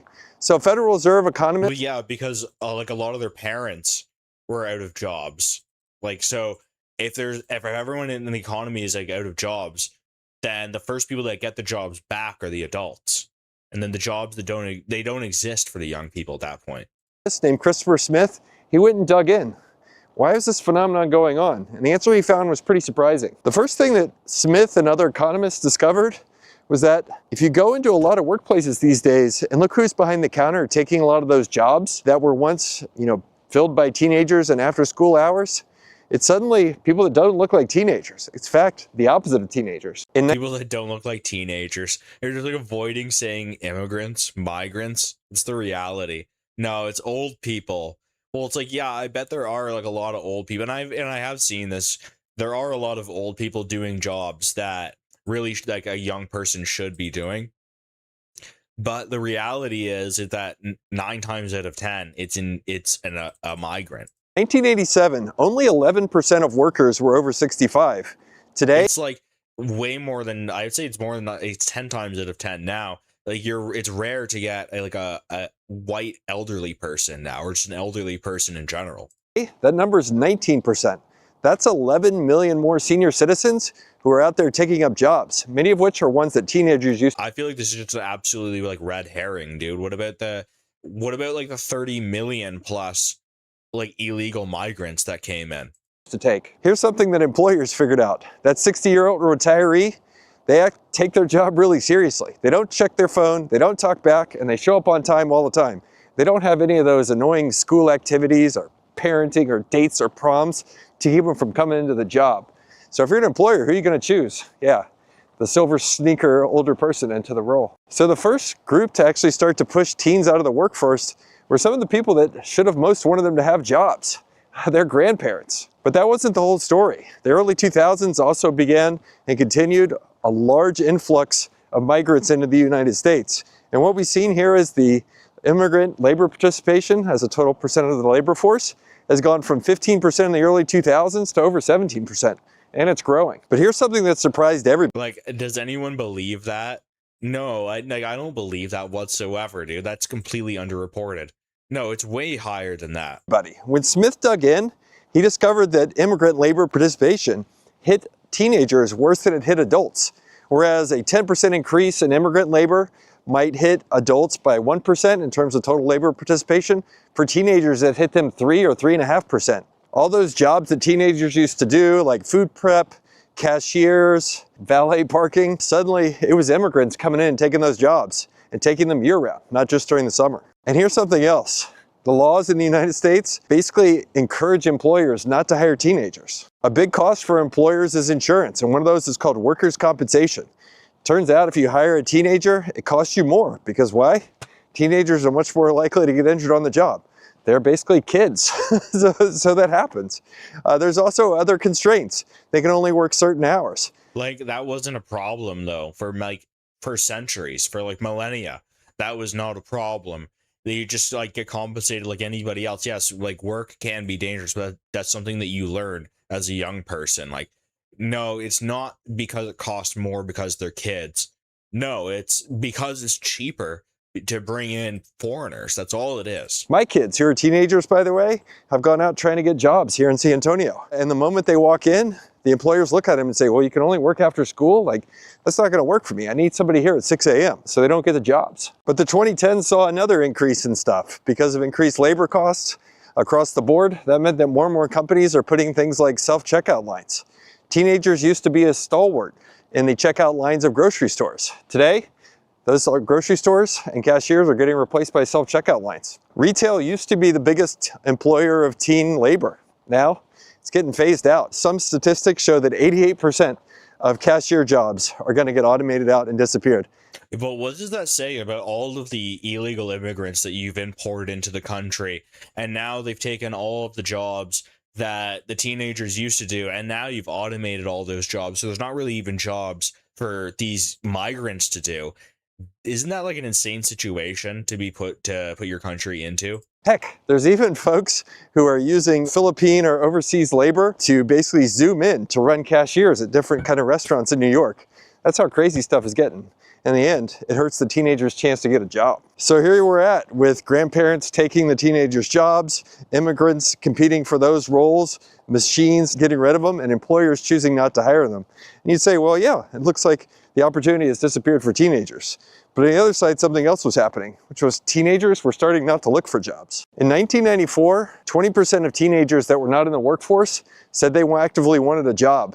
By 2014, that number was 8.8%. Well, it's maybe like the quality of the jobs have gotten shittier too. Like, wouldn't that be like a major factor that like people don't want to do crappy jobs? Like, where's this disconnect? Like, is he going to mention like how bad your average job is? Your average teenager's job in 1994 was very easy. If we go back even farther than that, when my mom talks about her, like her early jobs, is very, very easy, very cushy. While kids were being squeezed out by all the changes in the world, they were also not opting in to jobs at their teenage years. Why is that? Like, bro, like my first job, I was a grease monkey at like a mechanic shop. That's what I was doing. Why would kids not Like be 16. interested in taking roles and jobs that pay them money? Let's start with how kids are getting raised now. And here's a statistic that may surprise you, despite what is everything in the media and how much scary stuff appears to be going on in social media and the news. The United States right now, from a teenage perspective, is safer than it has been in any of the last 50 years. But before I tell you why that is, I encourage you to take a look at my website, girdley.com/YouTube. I make one-page summaries of all of these videos, and I think this is one you might want to download. So go there and check it out. So while the news is scaring the crap out of us and the world by data is actually safer for kids than it's been in almost any part of American history, you talk to parents and you'd think they're raising their kids in a war zone. Back when I was a kid, it was basically like be seen but not heard, and they kicked us out the door and said don't come on until the street lights turn on. Today it's exactly the opposite for kids. They have phones, they're tracked 100% of the time. My kids think it's perfectly normal that we have Find My on all their phones and know where they're at every single moment of every single day. And my parenting friends, they do all the same things. They're terrified to let their kids out the door, ride their bikes to school, or go out alone. It's rough out there. Today, it's like so crazy. I have like a drone top-down view. That's what it's going to be though. Like, I think it's going to be in the future that parents will literally have like a little like FPV drone following their children as they walk around, just so they can keep them stay safe. Post-COVID environment, we've all spent hundreds and sometimes hundreds of thousands of dollars nesting our homes to make them incredible for people to hang out in. Heck, my home's super comfortable. Like, I like being there. You know why? We spent a bunch of money post-COVID to make it awesome. Same thing has gone on over and over again. You see lots of teenagers who just don't want to leave the house. The average teenager now spends over 7 hours a day on screens outside of school. That's not just... Well, it's because like the outside sucks a lot of the time. It's like, well, one, it is cold out. Like, if you're in North America, it gets very cold. There's also, like, if you're in the suburbs, there's not a lot to do. And everything is not within walking distance. So if you're not driving, you know, and that's assuming you're a teenager, you're not driving. So, and, you know, driving is pretty expensive, you know, so you're not really going to be able to afford that. Just like a job, that's another full-time job in entertaining themselves on video games over the internet. And regulations started to get even worse. Think about a lot of where the job creation is today. DoorDash, Uber, a lot of the delivery services. You can't get those jobs until you turn 18. Yeah, like you can't do them until you're 18. and literally it's all Indians, like, and they're buying and selling accounts amongst each other. So there's like zero chance that you even get an account, even when you turn 18. And by then, maybe you're not even interested. And let's go back to the idea around getting into a great college. It's a huge competition. It's even getting more competitive. Despite the United States population doubling and tripling over the past few decades, the population of kids that gets into Harvard, man, it's still the same exact number. They've barely grown at all. And it's Yeah, but that's like Harvard, dude. That's like Ivy League. That's like not even in the same league. Like that, like, wait, so we're like measuring by like how Harvard grows now? happened for many elite schools that kids and parents want to push their kids to. In 1985, 10% of teenagers were in summer programs designed to enrich them and prepare them better for college. By 2014, that number is almost 50%, nearly a 5x increase. And it's not just summer school. It's also going to things like preparatory trips, overseas enrichment, language classes, study abroad, man, basically everything. But here's the crazy thing. If you go talk to admissions counselors for colleges, you know what they'll tell you? They would much rather see students who've had a summer job and creating something meaningful than a bunch of kind of BS programs where the kid got shipped off and the parents wrote a big check. Crazy. So suddenly you've got an enormous kind of tidal wave, not only encouraging and making it more difficult for teens to find jobs, we're actively encouraging teens not to go out and look for them. Can you blame them? Well, I can't. And here's the crazy thing. We're losing critical mass of the teenage employment at this point. Suddenly, when employers can't hire teenagers, or they can't even find teenagers who've had summer job experience before, that means they're offering fewer teenagers having to do other stuff. And you wonder why, like, a young person like wants to do social media for a living, and people go, well, why do you want to be a streamer? Why do you want to be a YouTuber? And it's like, well, there's even trying is just a waste of time, you know? Like get machines or hire immigrants to do the job. In the end, suddenly you have fewer employers, fewer teenagers looking for jobs. It's a doom loop, and it's just going to keep decreasing. This summer of 2026 is projected to be the worst summer job market for teens. Well, basically forever. And here's the saddest part of the whole thing. This basically has created what is a ticking time bomb in the labor market for the United States. What great opportunity do you have for kids to learn what it's like to deal with an angry customer or an unhappy customer? And this is like what you went to work.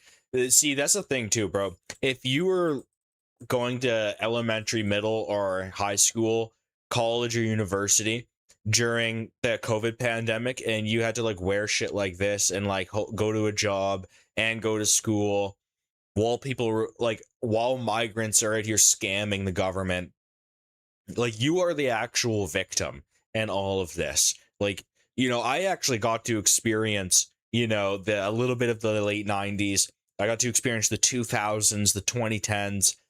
Like, I actually got to experience that. I didn't get the last breath of millennial hurrah, you know, their last real hopeful energy. I didn't get that. But at least I got to experience something that the post-COVID lockdown, the post-COVID generation, you know, the Gen Z, Gen Alpha, like the young Gen Z, the young Gen Alpha, they didn't get to experience any of that. Or something going wrong at work and dealing with a little adversity, then a great first job where the stakes are lower. These days, now, employers like me, we commonly have 20-somethings show up and mom comes along for the first interview. It's crazy. And it's not all even across all demographics as well. Here's one stat that'll blow you. Like, I feel like that's not very common. Like, I feel like that's an anecdote. Like, that probably happened to this guy like once. Like, I've never heard of any young person taking their parents with them to a job interview. Like, that's insane to me. Mine. Never heard If you make that. over $150,000 a year as a household, your teen is more than twice as likely to work during the summer as a family that's barely above the poverty level. The kids who need the experience the most of a summer job, and the money too, are the ones least likely to get it. And all this means that a rite of passage that used to happen consistently during teenhood is basically going away. And look, over the next coming decades, we're all going to pay the price for it. In the end, we're running one big experiment with the next generation, betting that screens and summer enrichment programs are going to benefit them more than working hard, earning your own money, and doing stuff outside the house where you have responsibility like an adult would. As entrepreneurs and business owners, I think the impact on us will be pretty great. We're going to have a continued pressure to find the kind of labor that we want in the market, and it's going to keep getting tighter and tighter. And the experiment we're running with teenagers, it's not going to help that. All right, let me know what you think actually caused all this. Yeah, and like he's admitting that. I'm gonna guess this guy's like Gen X or something like that, but that is pretty stark. Well, it's good for me, and so I know it's bad for you guys. That's, I mean, that's like a look into like exactly like the mindset though. It's just like, you know, it's essentially like F you, I got mine, you know, and it's like not really a care for, you know, the fact that, you know, there's like millions of illegals in the country stealing teenagers' jobs. He's just like, well, that's the status quo. It's like, really, dude? I kind of hate that attitude where it's like, well, it's just the status quo. It's like, you know what? Fuck the status quo, dude. Fuck the status quo. That shit is lame. How are we doing with the stream, guys? How's the stream looking?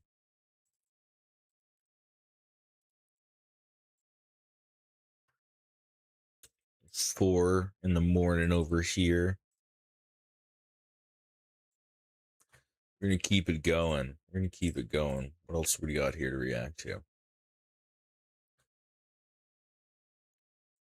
4 million people in Canada with expiring work and study permits.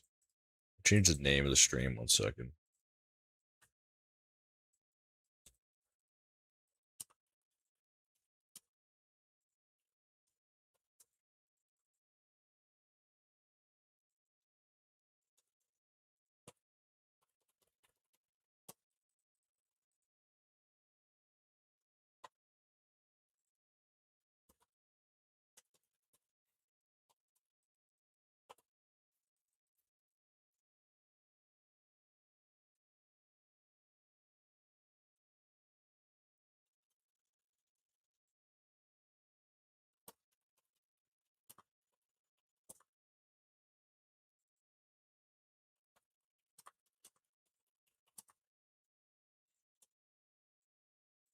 There we go. Name of the stream is changed. You can refresh.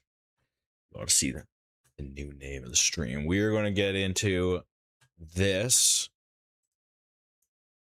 We're going to get into this real quick. There's 4 million people in Canada with expiring work and study permits. Canada's facing a major problem with our This is by Christopher Bulcaron. immigration system.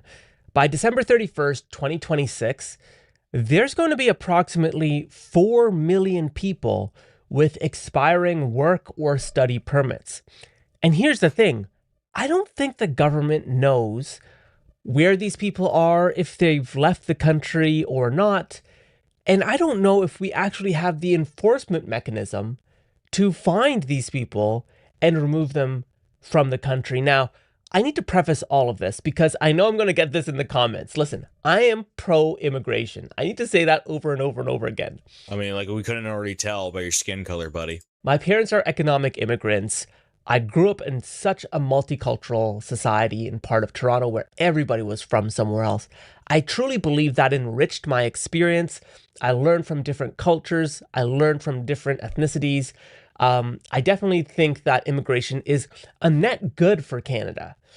And what's happened over the past few years is what I am so concerned about, because we are averaging 1 million new residents over the past few years, mostly from India and South Asia. It's more than that. It's easily more than 1 million per year, dude. Like, it's in the multi-millions of per year. I know that's an uncomfortable reality for many people, but it's not economic immigrants. It's not people who are continuing professional designations and professional work. It's temporary foreign labor. It's low-wage, low-skill labor that's dominating our immigration system. That is fundamentally changing communities in the process. And by the way, this is very unfair for the temporary foreign worker, because despite the I don't give a shit, dude. Like, I don't give a shit about the temporary foreign worker, dude. You came here because you think you're going to get like citizenship. You come here because you think you're going to get residency. Numbers we're accepting in, we don't have the number of permanent resident spots to offer temporary foreign workers upon their work or study permit expiring. Many came to Canada under the guise that work and or study would account for points towards their application for permanent residence. Well, they were wrong. Yeah, it turns out you were just wrong. Yeah, it sucks. Like, yeah, you turns out you just got it wrong, and now you got to go back to India. Like, that's it. It just is what it is. Well, that may or may not be true given the current government's recent crackdown on immigration. But even if it were, in 2023, we accepted 800,000 temporary foreign workers to Canada. Like, what crackdown is he talking about, dude? Is he talking about the, on average, 400 deportations per week in Canada? That adds up to, what, approximately around 28,000 deportations a year? It's like nothing, dude. Or we're comparing millions of people that come in per year to 28,000 deportations. That is nothing. There's only 465,000 permanent resident spots.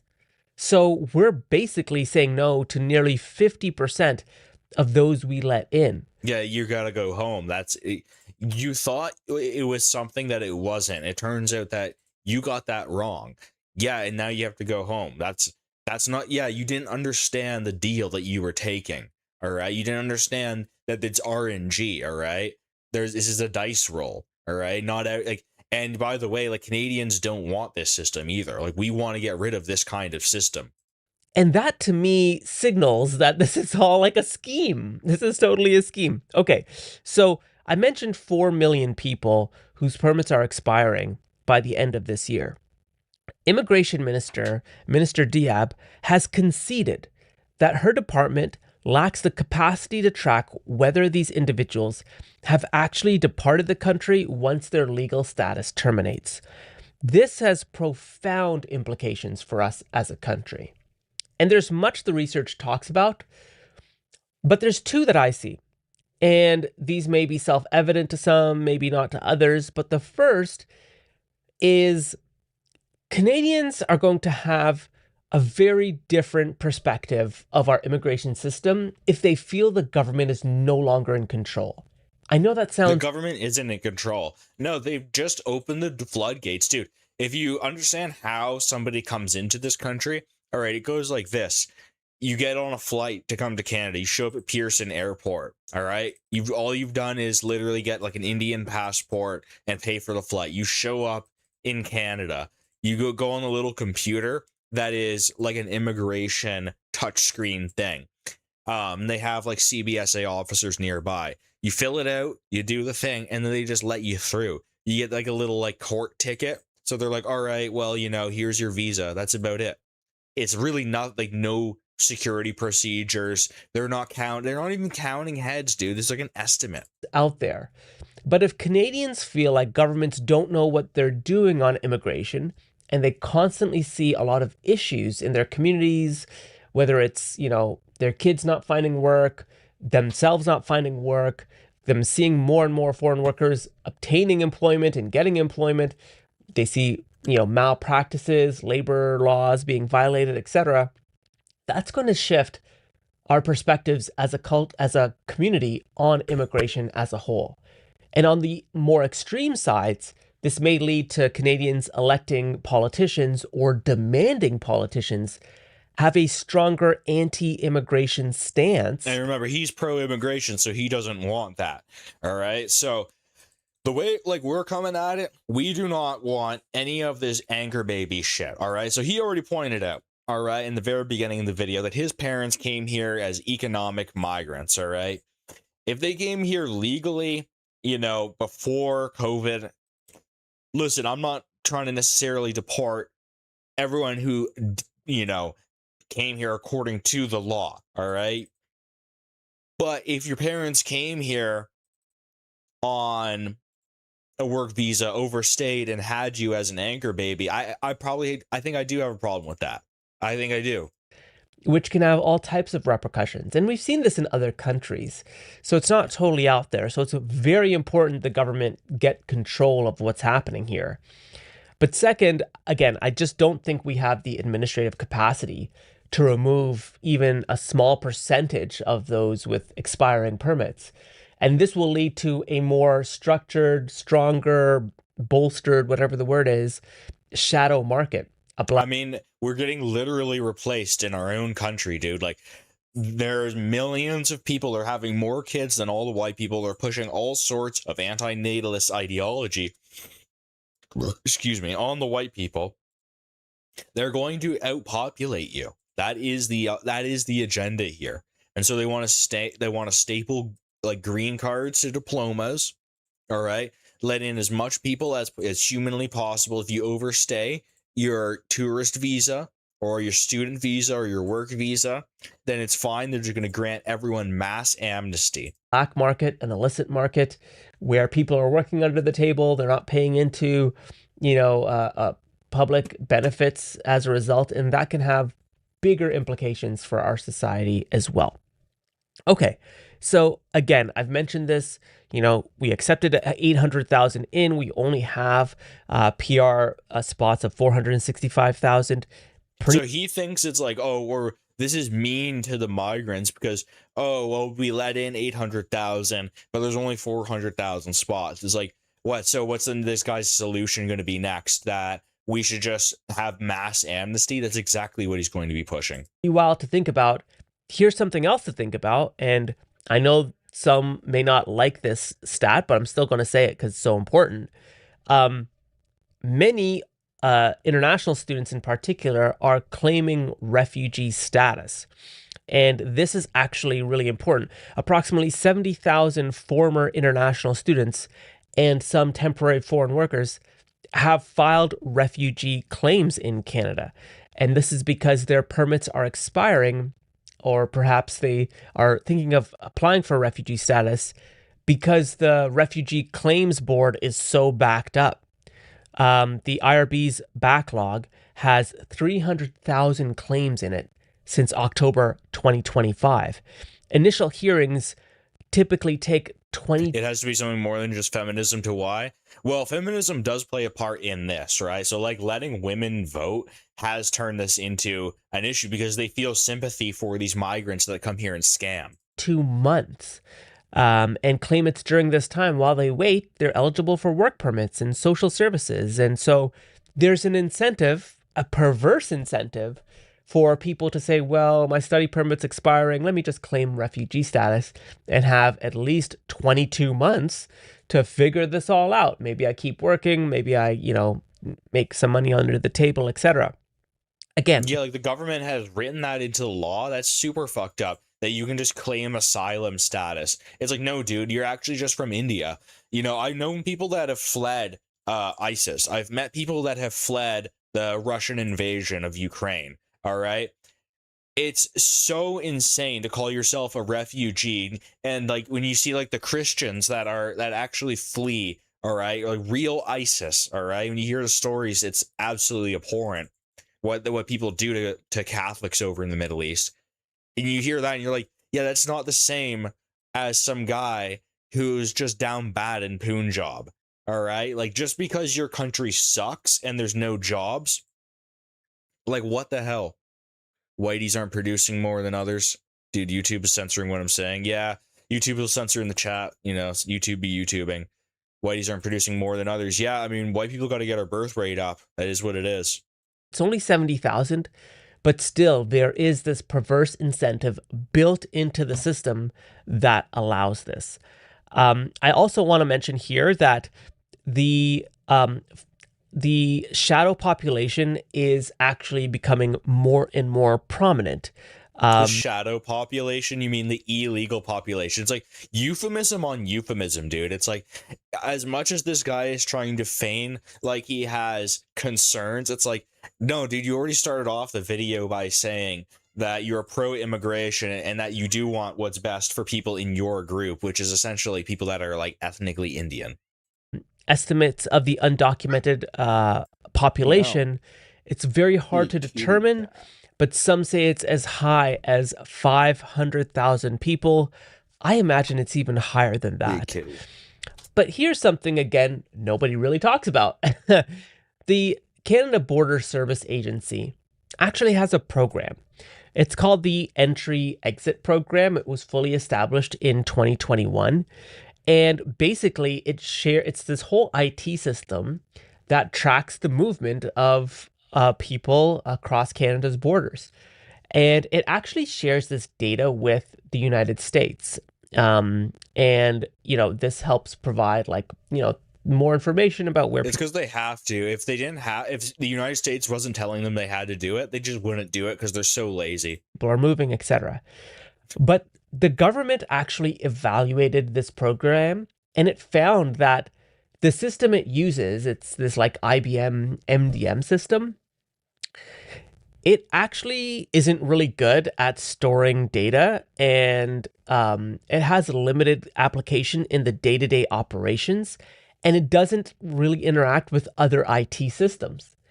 And so that's a major issue, which the immigration minister has openly recognized. But so you're just telling me that they just don't have any of the infrastructure whatsoever to track people? It's like, what are you talking about, dude? No, I just don't believe it. These sound like bullshit excuses. I mean, this guy will probably swallow these excuses because he's pro-immigration.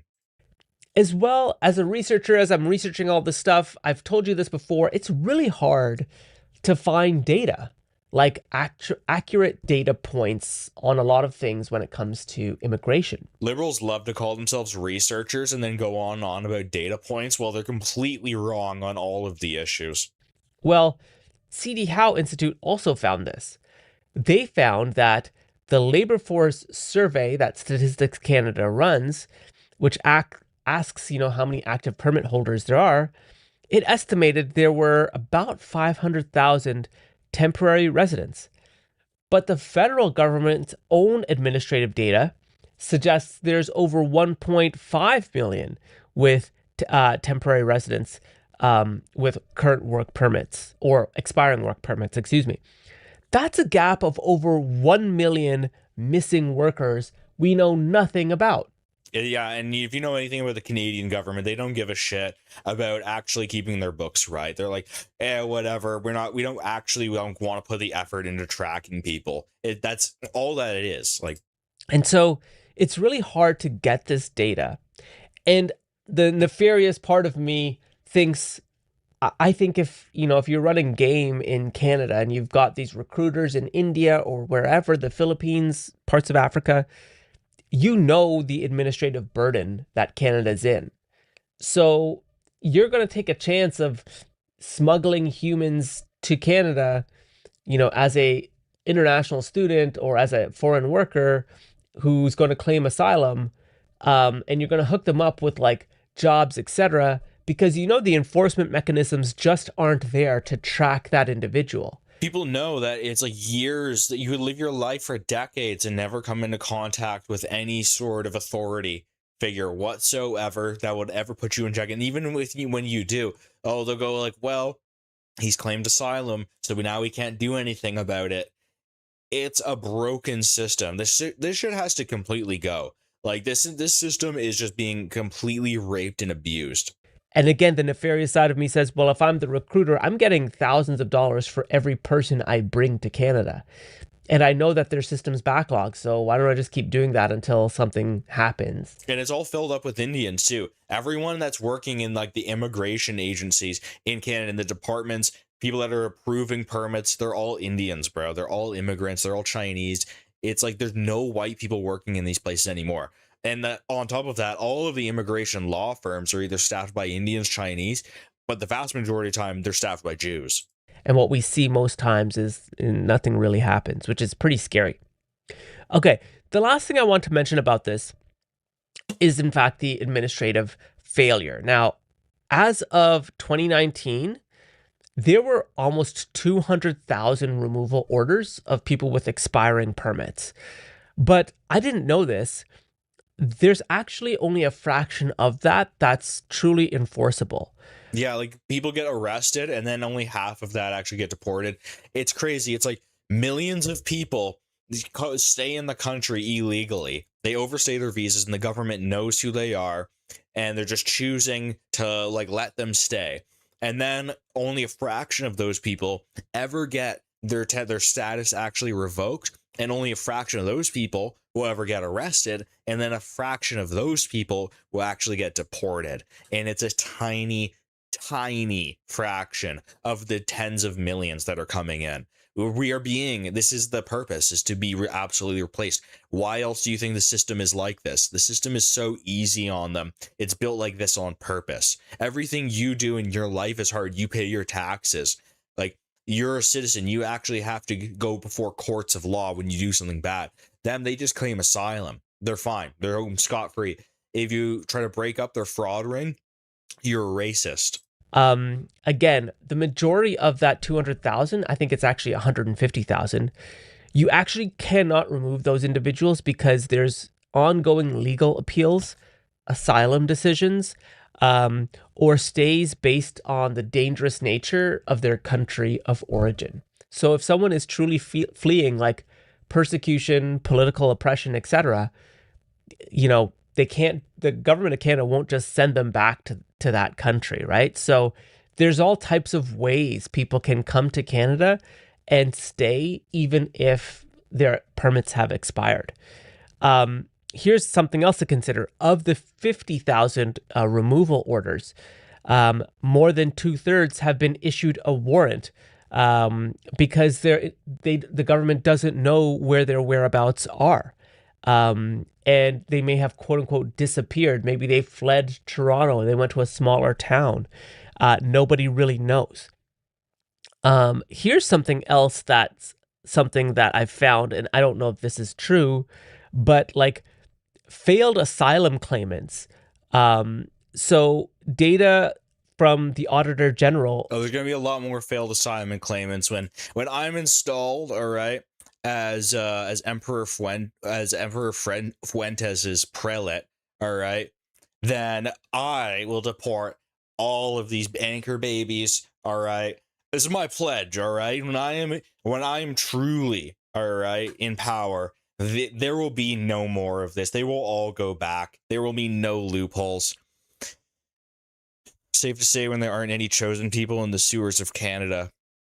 Yeah, I mean, thankfully the Jews don't have that big of a stronghold in Canada as they do in the United States, but they still control our right wing, and that's our problem. It's like our liberals are like pretty like they don't really care for Israel that much. Like, they do the song and dance when it comes to anti-Semitism and stuff, but they really are. They're more beholden to like the transnational nationalism. Found deficiencies in how the asylum claimants' cases are managed. Many files remain inactive for many years, and some even involve criminal activity. Serious criminal cases face inactivity periods of up to 4 years due to failures in assigning cases to officers or obtaining necessary travel documents. The crime with like the Indians in Canada has been absolutely out of control. Like, the Indians have been doing these extortion gangs. It's related to like the tow truck business, which, I mean, it can sound really weird to people that aren't from Toronto or the GTA, but like the tow truck industry is like very criminal. There's a whole bunch of crazy stuff that goes on around that. Murders, extortions, arsons, all sorts of stuff. Like, if your car breaks down in Toronto or in Ontario somewhere in the GTA, there's like a very high likelihood that the tow truck driver, the person coming to pick your car up, is like a total criminal, like a total shooter, a killer.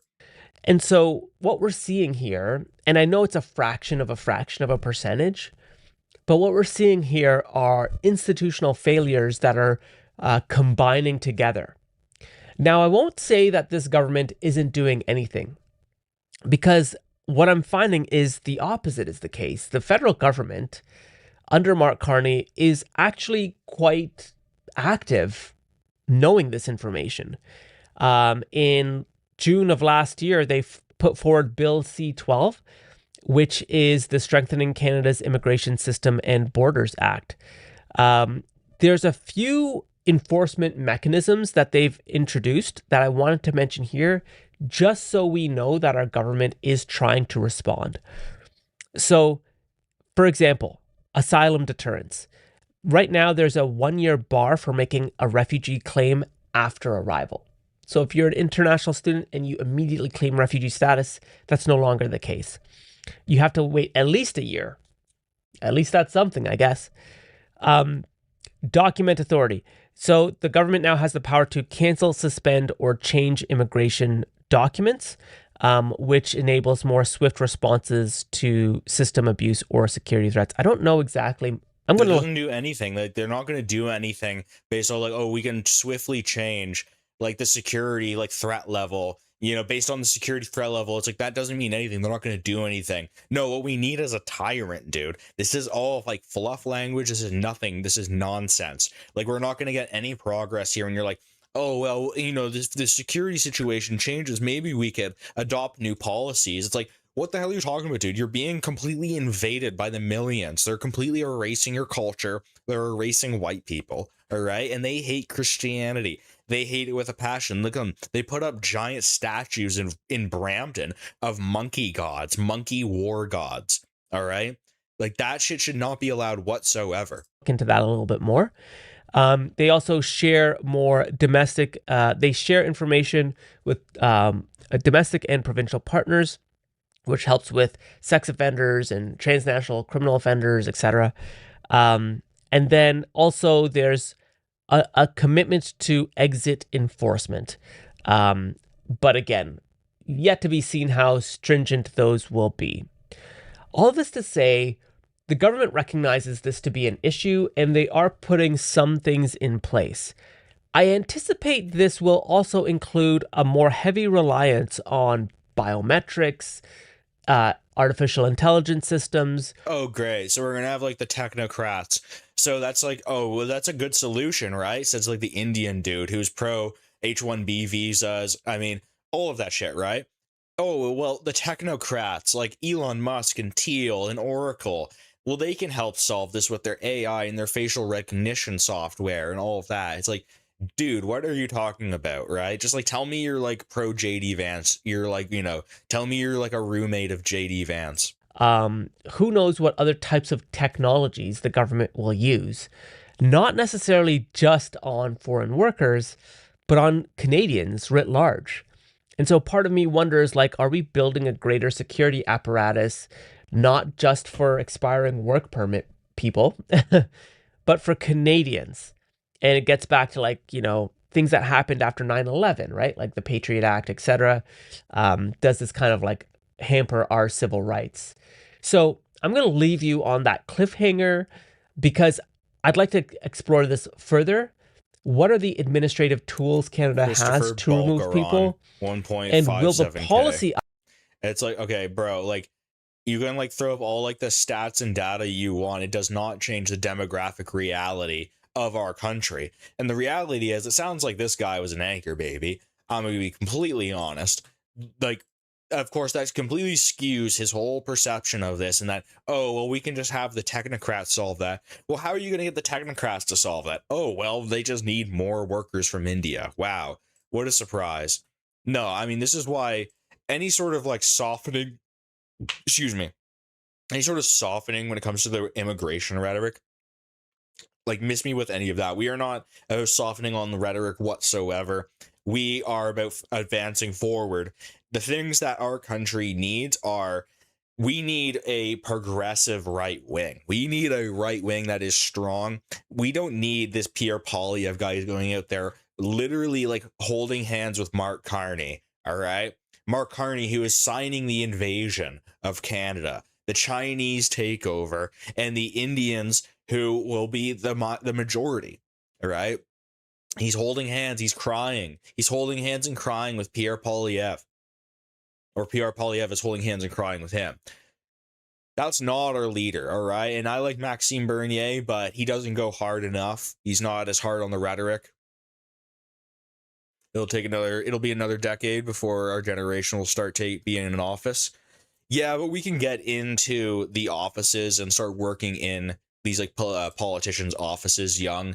That's a big thing, is like, if you're young and you're politically inclined, it's like, do good in school, get your education up, and infiltrate, get inside of these political offices, you know, where, you know, if you're a groiper, whether you're American, you're Canadian, you have the agenda, download the download the ideology, you know, and take that and hide your power level, you know, and that's the best thing that you could possibly do for the movement. These kind of guys, like this guy is like clearly, I don't know, like he's got, I mean, this is like really like no motion. I'm gonna be real, like this is like no real motion he's getting. This is a cuck ass perspective. All right.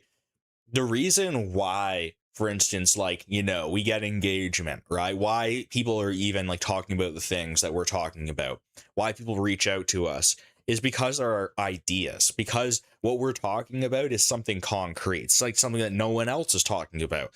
You know, unlock who you are as a person, right? Who are you? You're more than just the individual, right? The individual, actually, you are part of a family, and that's actually the family is actually the base unit actually of society.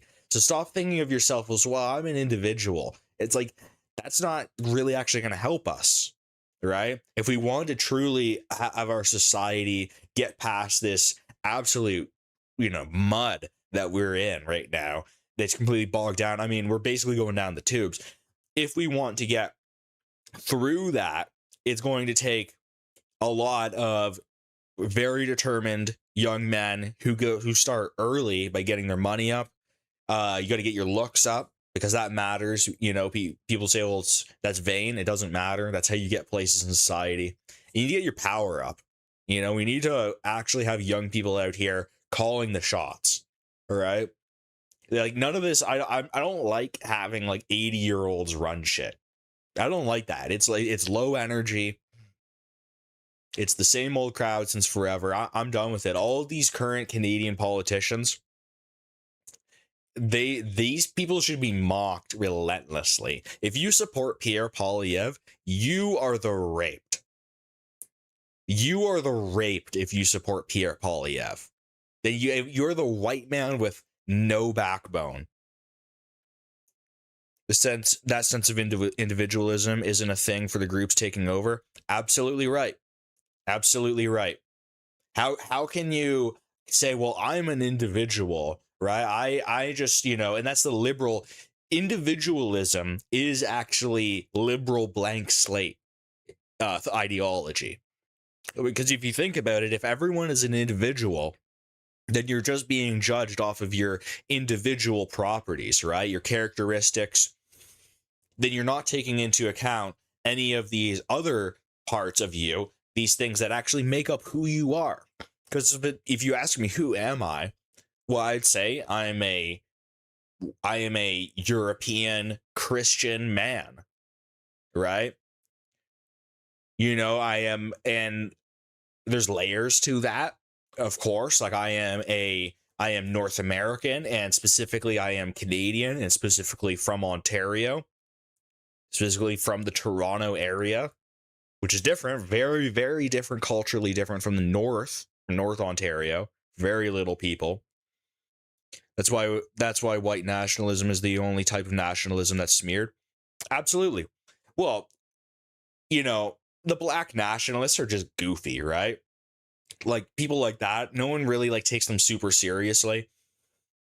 You know, I see like Nas, you know, on Twitter, you know, the rapper Nas, and he keeps saying like he's America first, but he just tweets all day long about immigration, right? And I rate that. I like that he's talking about immigration, but he's talking about it from a black perspective, right?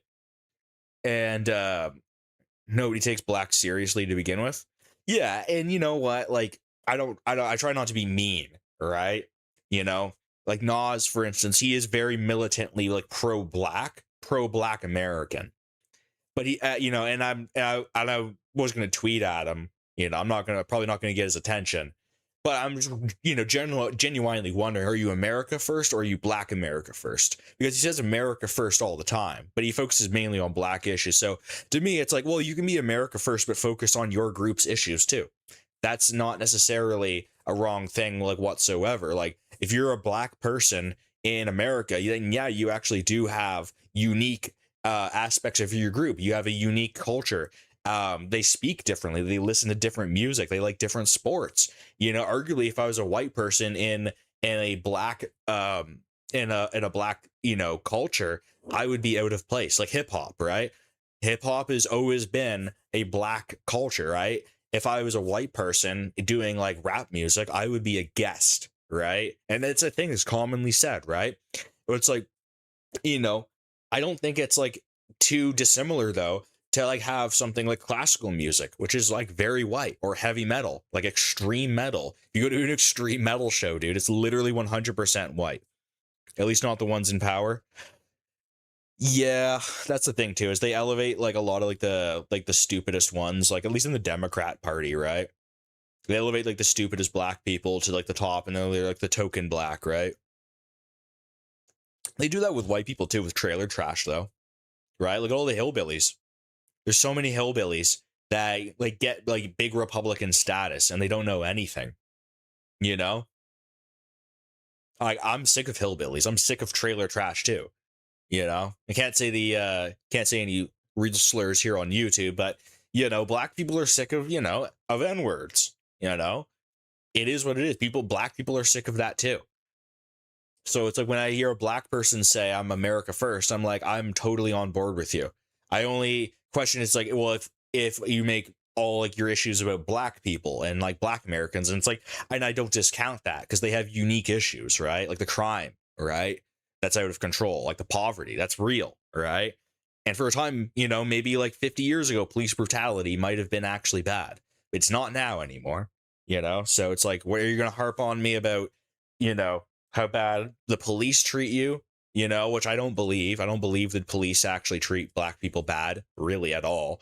Ever since the advent of body cams, like, or are you talking about like the struggle, like the black struggle of actually being poor, being in a gang-ridden neighborhood, like that kind of like struggle? That's real, right? And I hate when like Republicans and conservatives, these trad cons, they just do it. They just shit talk black people to drive engagement, and it's like, no, it's right wingers. We should actually capture them because we should actually speak to the crime that is going on, because we as the right wing we actually have the best response, 100% the best response to when it comes to crime in the city.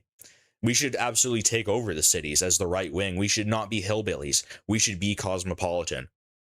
The last generation of metal that had motion was new metal. It's the last that had gravitational pull from everybody. Yeah, it's like a fusion genre. Linkin Park was really it, right? It was like Linkin Park was like the big one, and yeah, like sadly metal it's dropped off in the mainstream, but I feel it coming back, especially with the resurgence of the hard right. I was talking about this in the last stream, but I think when it comes to extreme metal, it's definitely a big sound for our future. When we were talking about being right wing, being progressively right wing, right, and wanting to dominate the cultural sphere. Well, it's like, well, we need to look at our spaces, right? And it's like, when these white dominated spaces, right, that people are just really intimidated to even get close to, right? So like, example, metal is one of those, right? I use classical music as an example because it's so stuffy, it's so European that a lot of people, and let's be real, some people are just like low IQ, so they will never even like try to get into classical music, Hey, Katie. Lots of music dropped off over the years. Where's the blues at? I mean, true. Like to go on the blues cruise? Come on up, Kat. Yeah, I mean, blues is very boomer coded. You're like bending your strings. It's very boomer, but I rate it super hard. All the classic rock. Yeah, the guitar solo, man. Like the guitar solo has like got to come back. Like that's got to save white people. Like I feel like the lack of guitar solos in our culture has really like eroded the strength of the white man. It was super mainstream though. Hasn't been anywhere near the level of popularity since.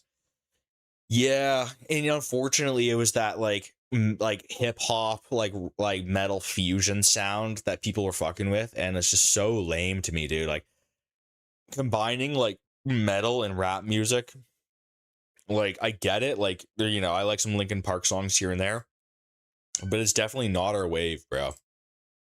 It's not it. We need war music, It's like I talk about metal on the channel too, and people are like, "Oh, Iron Maiden." Like, no, dude, you need to be like listening to like Conqueror, Blasphemy. All right, like real shit, you know, real like heavy duty shit. Solos became way more unnecessarily complicated. It became way less substance and more performative. Yeah, like Tim Henson, right? Like that's like boring anime character. He looks like an anime character, yet all of his music, all of his guitar solos are boring. Like, why would I want to listen to a guy like that? That doesn't have any of the balls to the wall energy that like Eddie Van Halen had. All right, none of the energy that, I mean, like, bro, like look at an old like Motley Crue video, right? Like watch like girls. That shit is fire. Are you kidding me? Yankee girls just can't be beat. We don't have that energy like right now, and I feel like you're only really gonna get that. Like for me at least, I feel like we're only gonna get that in the white sphere from metal, and EDM too. I think EDM, like dance music, that's huge for white people. After all, like dance music, you know, electronic music, it's pretty white. You know, like when you think of like the typical like, you know, DJ, I think of like Bass Hunter, bro. I think of like some white dude who's like making the club go crazy. I think of like white women in the club going crazy in like Scandinavia. You know, I think of like Swedes and Norwegians and Germans and stuff like that when I think of EDM. So that's a big one too. You know, so we have culture, we have to embrace it. We have to get like the monoculture, and like, you know, white people still dominate in like pop culture. It's like, look at like a lot of like the big singers and stars and like stuff like that. It's like it's mostly white people. So it's like we have to actually enforce our cultural dominance, right? And so that part of that, you know, like that involves like us going out there and being very visible, right? People are only going to really listen to your ideas when they fuck with your vibes, is my opinion. Yeah, where's the Canadian stars? I know, right? I mean, that's one thing that Canada has actually, was like we output quite a bit of stars, bro. Quite a bit of stars. I mean, as soon as you make money in Canada, you know, you move to America. It is what it is, right? In America, I feel the Canadian superstar isn't around these days. Maybe I'm wrong. Yeah, you just probably don't know that they're Canadian. Like everyone obviously knows Drake, you know. Justin Bieber, obviously like the two of the biggest names. But yeah, I mean, I will say, yeah, Canadians culturally have fallen off in relevance. You know, I will say that Canadians have culturally fallen off in relevance. We used to dominate, really, even if we go back 15 years ago, like Celine Dion, Michael Bublé, huge, man. I mean, like, look at Michael Bublé, huge. Look at Celine Dion. I mean, there's a bunch more other than that.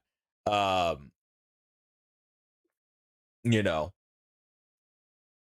I'm thinking about other people like Neil Young. Neil Young is pretty damn big, culturally speaking.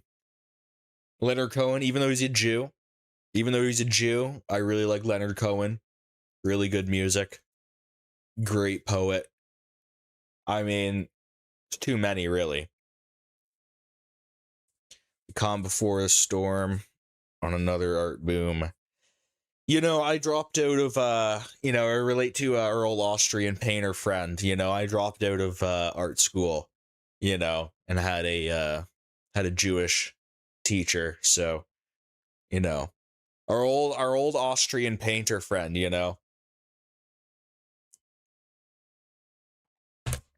What would we ever do without him? What else we got to watch here? So they poisoned Navalny with... European countries have accused Russia's Kremlin of using a rare frog poison to kill opposition leader Alexei Navalny in an Arctic prison 2 years ago. That's crazy. The staunch critic of Russian President Vladimir Putin was serving a 19-year sentence. Britain, France, Germany, Sweden... like drawing a heart like on the glass. I would off this guy too, bro. Sweden and the Netherlands say samples from Navalny's body revealed a toxin found in the skin of dart frogs native to South America. The European nations say it is, quote, highly likely this resulted in his death. The Russian government has denied any responsibility for Navalny's death.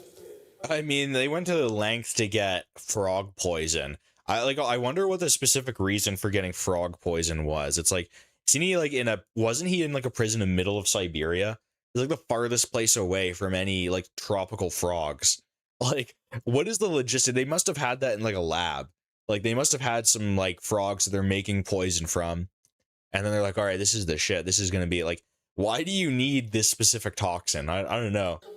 For more on this, I'm joined by Mark Michael Bloom, a biochemist. Spirit box and poppy aren't enough. Those are plants in my opinion. At Bloom Scientific Services in Hamburg. That's a consultancy providing expertise in chemical, biological, biochemist. What else we got here? Governor Newsom, you were. Governor Newsom. Governor Newsom. Governor Newsom.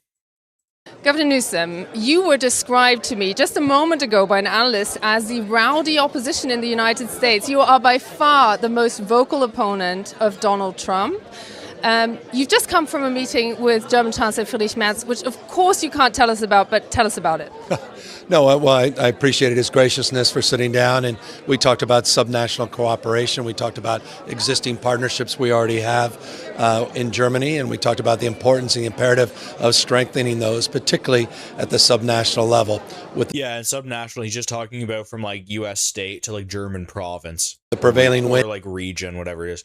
Apparently my other account is banned from speaking, LOL. YouTube be YouTubing like that, bro. The AI is out of control. With politics, and not only Washington, D.C., for that matter, globally, the one thing that we maintain is a willingness and desire to have stability at the local level, at the state level. And so I share that, and the Chancellor was gracious enough to share that as well. For him, that is a bit of a political risk as well, to meet with you, because it is a clear symbol also towards the Trump administration. How do you read it? Well, I God bless. I mean, the idea that it's a risk, and I appreciate you framing it like that, which says everything you need to know about Donald Trump. The petulance that marks so much of American politics today. That petulance is well understood now.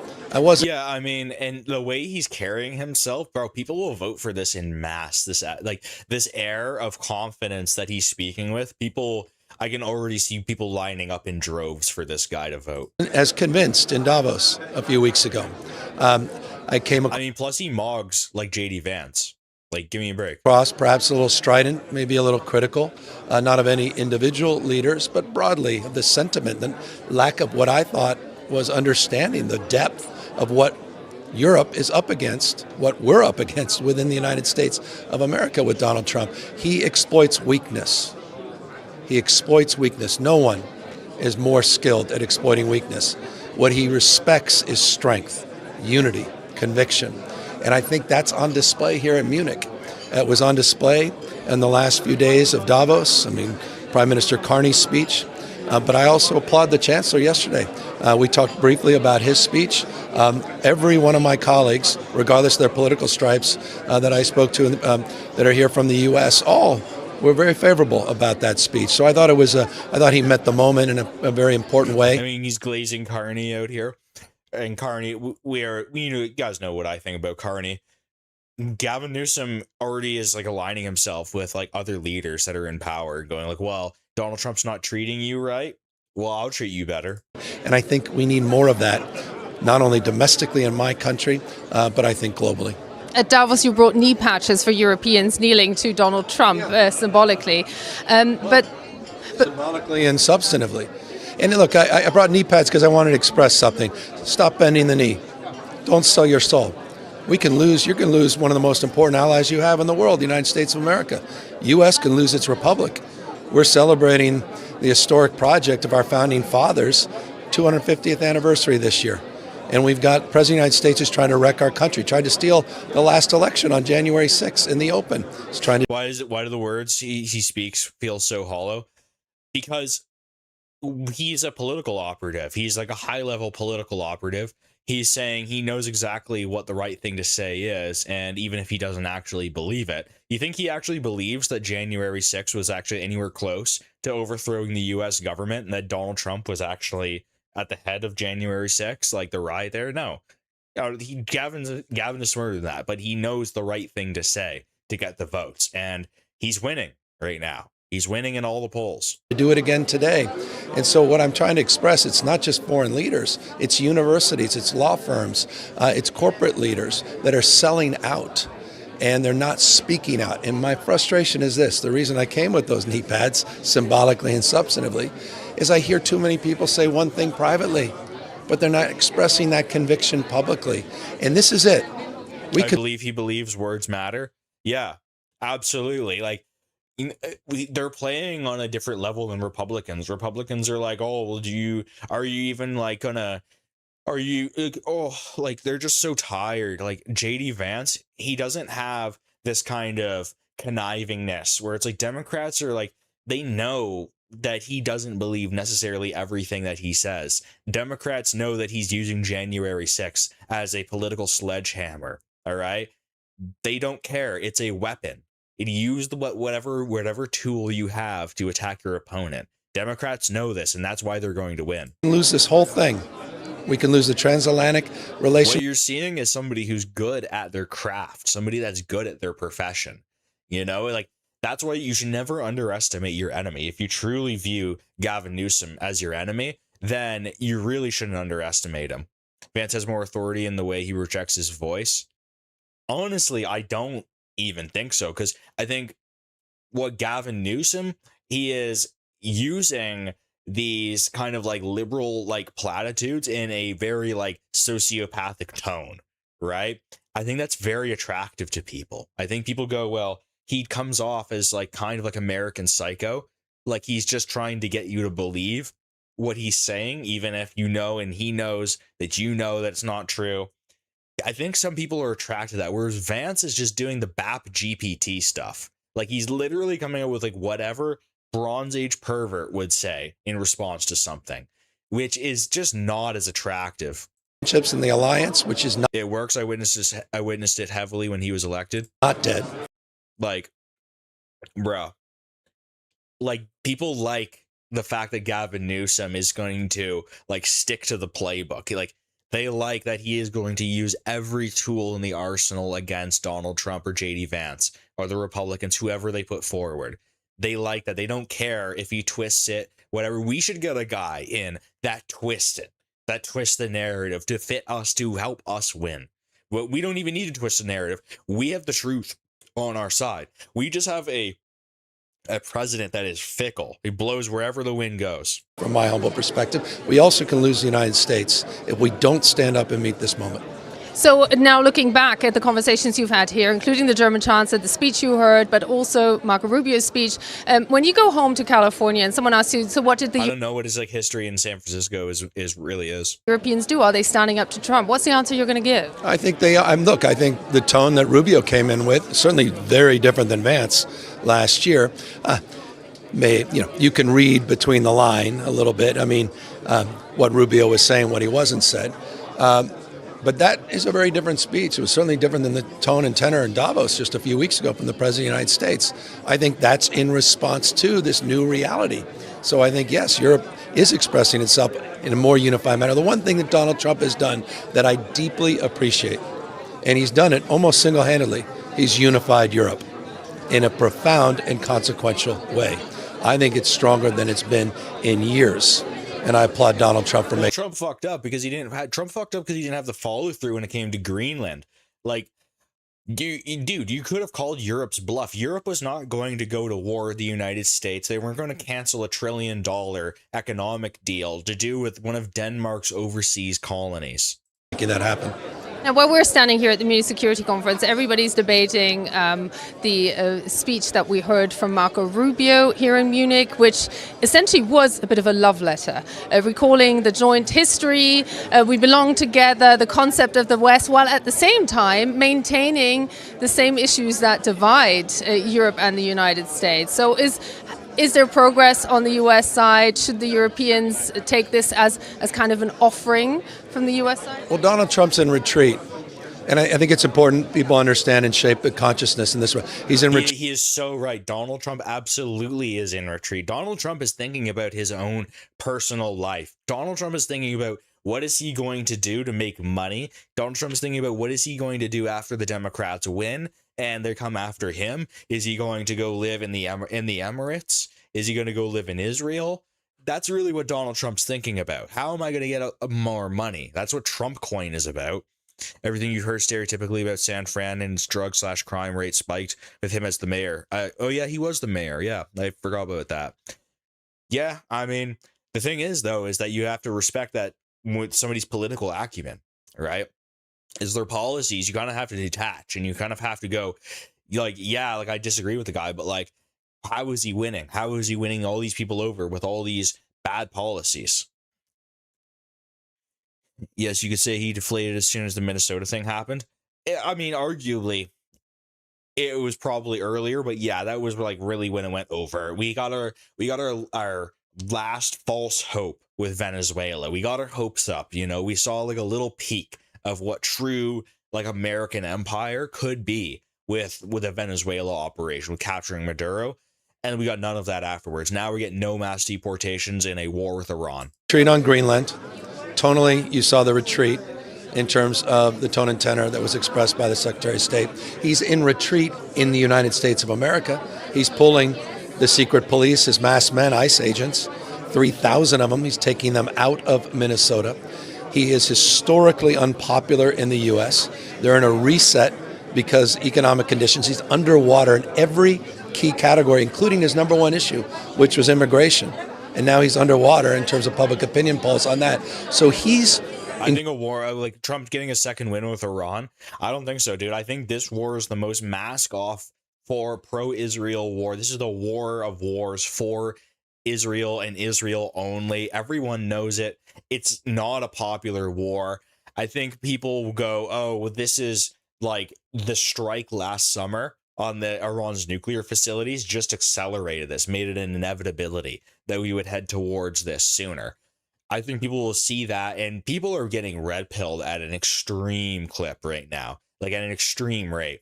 People are hearing about why we're going to war with Iran, and they're putting two and two together. They're not even trying to hide the motive for the United States to go to war with Iran. They're just saying it straight up. We're going to war for Israel. He Shanghai dude in Venezuela, maybe just gangster someone in Iran. You don't just gangster someone in Iran. Like, that's a country of 90 million people. It's extremely it's a country built to defend against a conquering army. It's nothing but mountains. It is just deserts. You like, good luck, dude. Then not only that, but Iran has a real military. Like, Venezuela is like D tier, dude, like below D tier and like F tier military. Like, Iran, yes, they are not like a top tier military, but you have to keep in mind, specifically when they're in the defensive mode, all of their like real elements and structures are under mountains. Increasingly weak, and he's shown to be weak. When people stand up to Trump, when you fight back, fight fire with fire, he backs down. And I think he's been testing boundaries. It's what he does. Throws things out. And if people are too complicit, you sit back, say, we don't take him seriously. He'll take whatever he wants. If he sees something he wants, he'll take it. Unless people push back with clarity and conviction. This is happening within the United States, and it's obviously happening in real time around the globe. And I think people are figuring that out, and it couldn't come too soon. So are you hopeful when you look at the withdrawal from Minnesota of ICE, but also how are things going in California?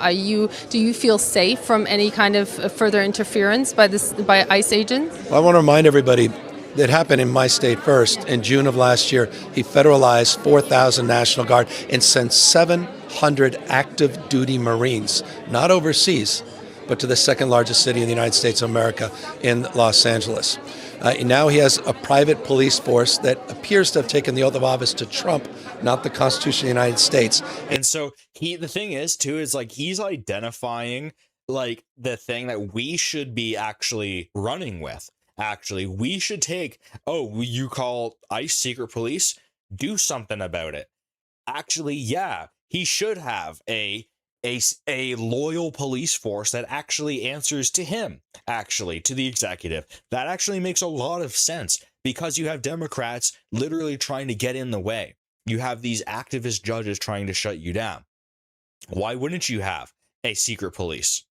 Like, I don't know why YouTube's targeting me. I'm not even saying anything problematic. It's just the AI, bro. I don't know. In ICE that is billions and billions of dollars of new appropriated money. The AI is going to do what AI is going to do, bro. And he's currently recruiting to build the ranks of that. So I'm not naive to your question that we could see these kinds of efforts revisited. But difference is the American people are starting to stand up. Real citizens standing up, weren't asked to do it, self-organizing, organic, bottom-up movement, no king's rallies. People saying, hold on. This is not what we voted for. It's not what we believe. You're going too far, Mr. President.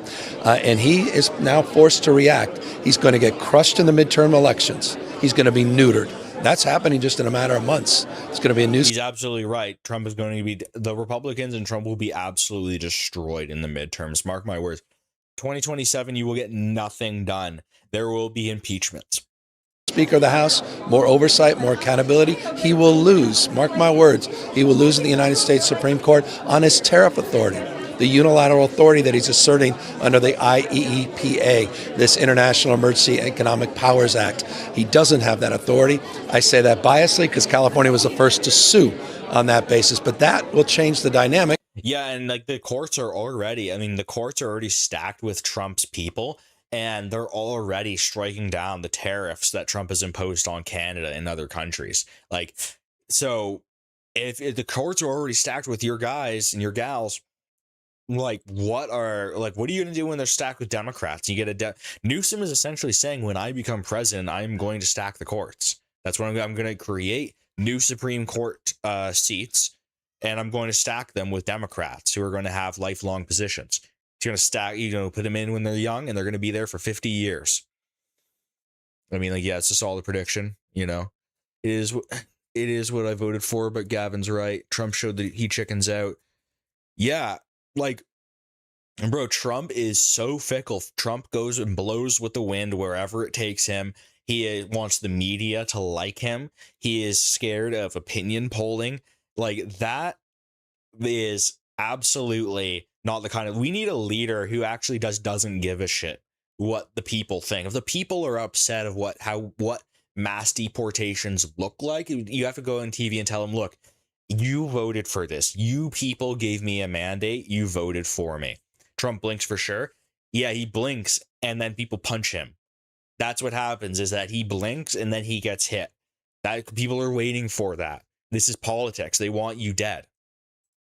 In terms of how he uses, and it is impeachment. So yeah, we are talking when we say they want you dead, they want you impeached, they want you in jail, they want you under the jail.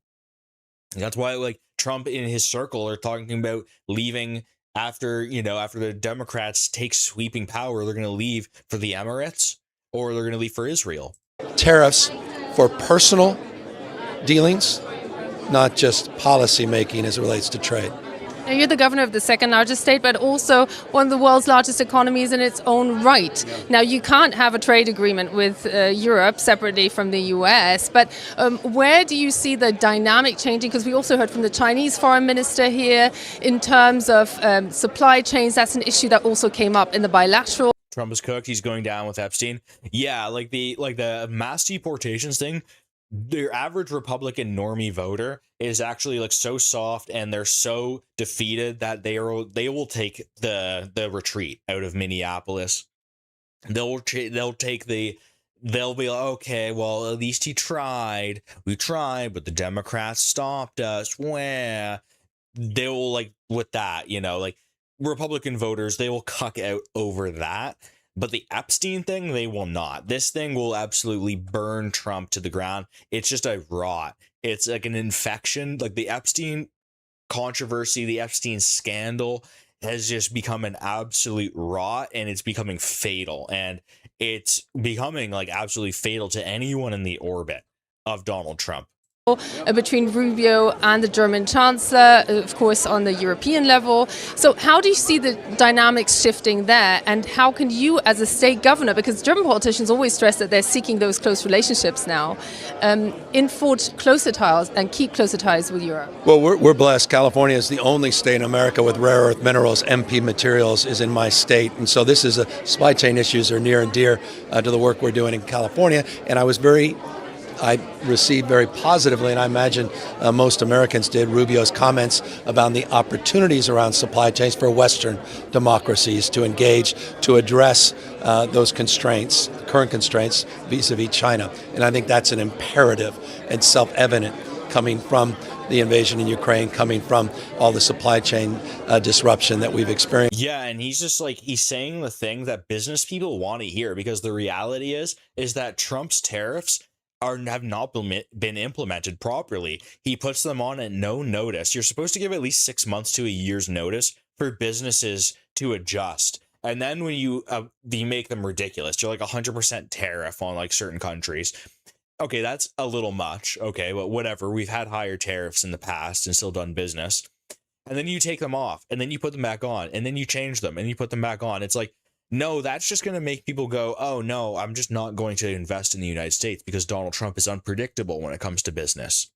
Bigger than the Epstein thing is the low numbers in immigration arrests, though. Bro, the Epstein thing is going to annihilate Donald Trump. This is much more core to the base, right? Like, the low immigration numbers, they have their Matt Walshes, they have their Michael Knowles, too. Whitewash us and go, well, we tried, blame it on the Democrats. And you'll see, dude, like the NPCs, they'll go, well, I guess it is the Democrats. Oh, I guess I got to keep voting Republican. Like, that's what they're counting on. Trying to stop precious metal shipments, though. No more silver and gold getting to the U.S. They got bigger buyers in Europe, apparently. Well, exactly, because the U.S. market is unpredictable. Why would you? It's the last number of years. So there's opportunities, and that was encouraging. Those are pathways that can happen at the subnational level as well as nation to nation. So we'll continue to try to build those partnerships. And you know what he's saying here to his people, his colleagues in the Western world is saying, as governor, I'm going around Donald Trump. I'm going to strike a California-Germany trade deal. I'm going to strike a California-France trade deal. You know, that kind of thing, and go around the president because he can do that as the governor. You know, you can strike subnational trade deals. So he's showing that he's like willing to snub the president and go and do this out on a limb. So he's showing that the global order, that he is the guy, that he's the guy that they should get behind. There's more to show how uneven foreign trade was, but yes, Trump implemented them inconsistently and unpredictably. I'm pro-tariff. Like, I agree. I think America should have tariffs. I think that's led to the healthiest time of growth and best economy in America was when America had tons of tariffs, but they were done the right way. And like the politicians that were in charge at the time, they knew that there was a certain way to do this and there's a certain way to not do this. And you're going to break the system. People won't invest, you know. California, the metals of ground is a massive force. Absolutely. Those pass, you're right. I represent a state larger than 21 state populations combined in the U.S., the fourth largest economy in the world, but also that dominates in AI and fusion and robotics. And I mean, he's giving his resume right now, dude. Like literally, he runs a state that's 21 states combined. Like, he's giving you his resume. He's running for president right now. Quantum in all of the technologies of tomorrow with an entrepreneurial mindset, with more venture capital, more research and development than any other state in the nation.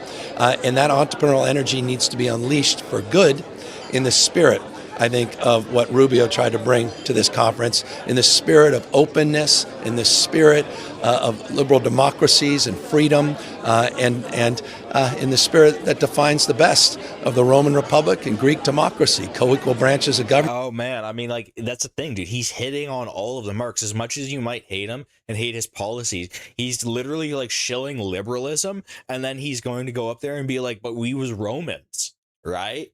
Like, we was Romans. He has a white family. Like, look at J.D. Vance's family, dude. They're all brown. Like, Gavin Newsom has the white family. That appeals to white liberals. Like, popular sovereignty, the rule of law, not the rule of Donald Trump, not the law of the jungle, but the rule of law that defines the last 70 years. I just have two more brief questions. Well, you have to understand that there's a certain amount of hick libs out there. There's a lot of hick libs, right? Like, they will, like, when you hear, like, oh, we was Romans, but you come at them with, like, a liberal, like, angle, they'll just eat that up because they're stupid, bro. First of all, what advice did you give Europeans you had bilaterals with? Not just German chancellors, but you had many European meetings. Well, I'm old enough to know I need advice, not dispense it. So I'm here with humility and grace, seeking to understand, not just to be understood. But look, I think the biggest problem with my party domestically in the United States of America is this perception of weakness. He is saying the exact right thing, dude. He's like, I'm coming to you trying to understand, also be understood, and my party is weak. Exactly, dude. This is the guy that will defeat Republicans. This guy will defeat the conservatives.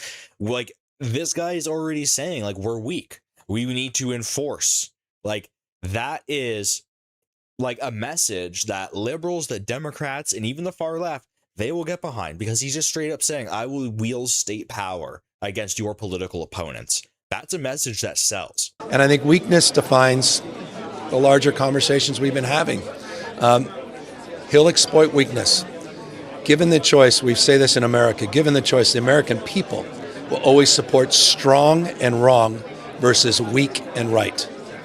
And I think this notion of strength, conviction, clarity, and in the spirits of an old African proverb, if you want to go fast, go alone, but if you want to go far, go together. Alliances. Oh, I mean, that's majorly woke right there. He had to throw in a little, like, African proverb just for the woke crowd right there. You know, it's tactical, man, it's tactical. Like, it's very tactical here. He literally just invoked Rome, and now he's, like, giving you an African proverb. So, like, if you're a black communist, you won't feel super left out, and you won't, like, raise your eyebrows too hard at the Roman thing, right? The Greeks and Romans thing.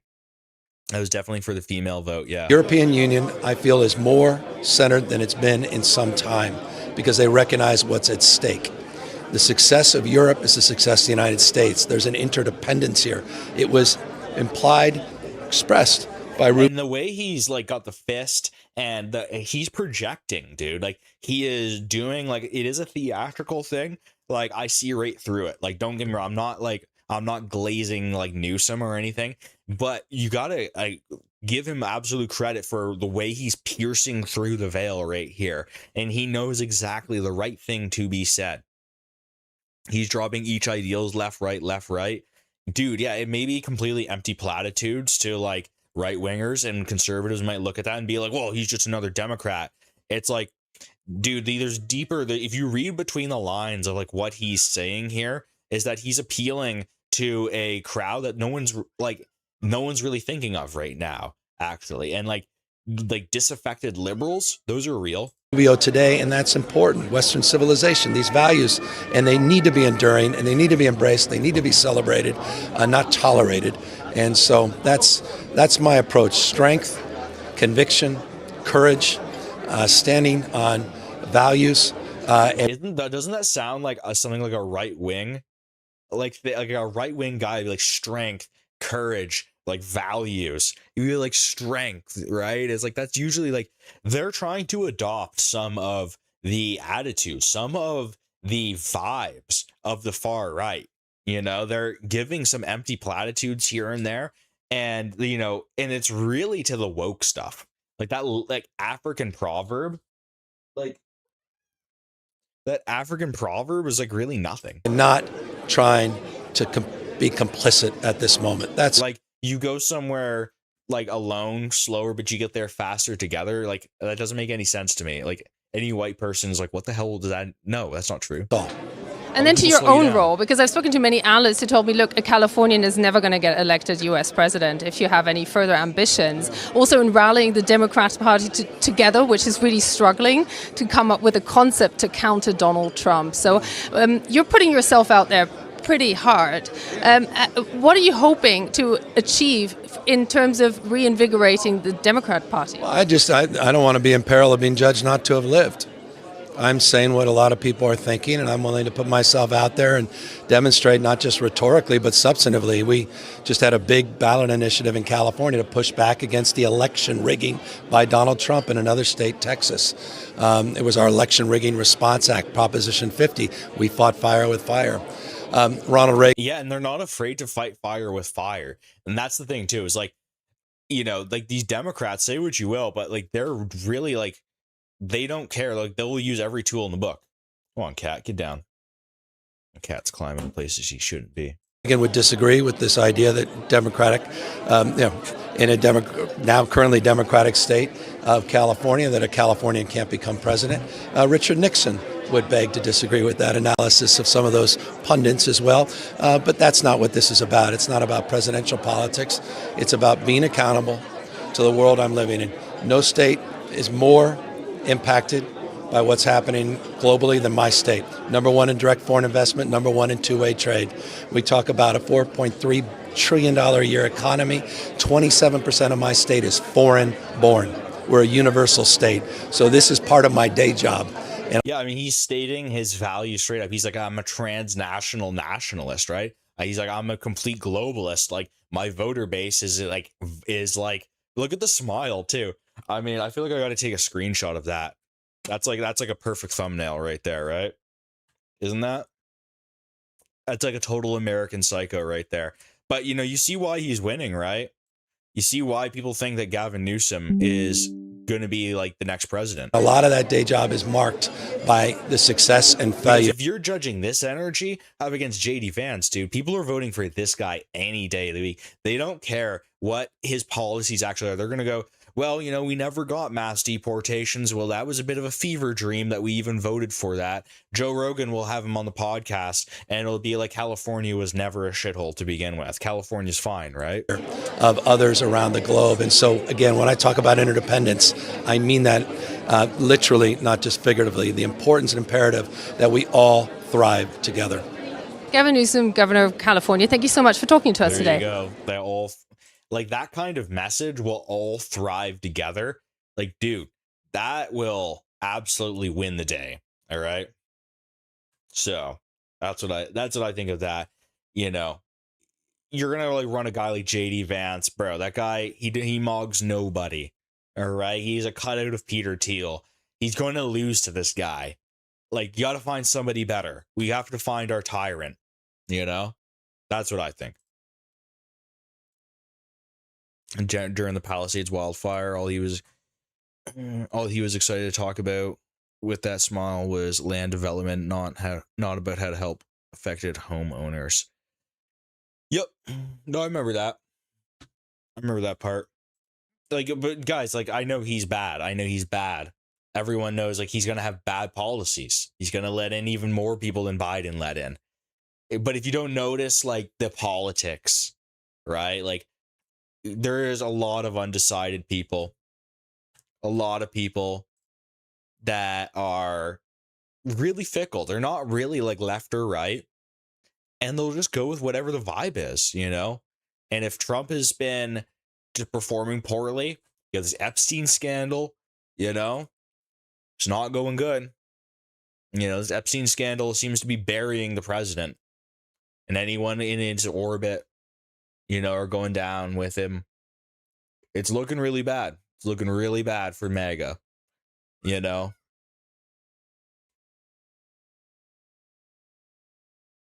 With any luck, Epstein will torpedo Vance and Rubio and leave the field open for a real candidate. Yeah, and I just feel like that field is going to be just filled in with like whatever like Republican slop, you know. But no, we need somebody that's like a real like right-wing populist figure. We need somebody that's hard right, somebody that's a groiper. Definitely. I don't know who it is. I don't see anybody out right now that I could really name as, you know, that's going to be our guy.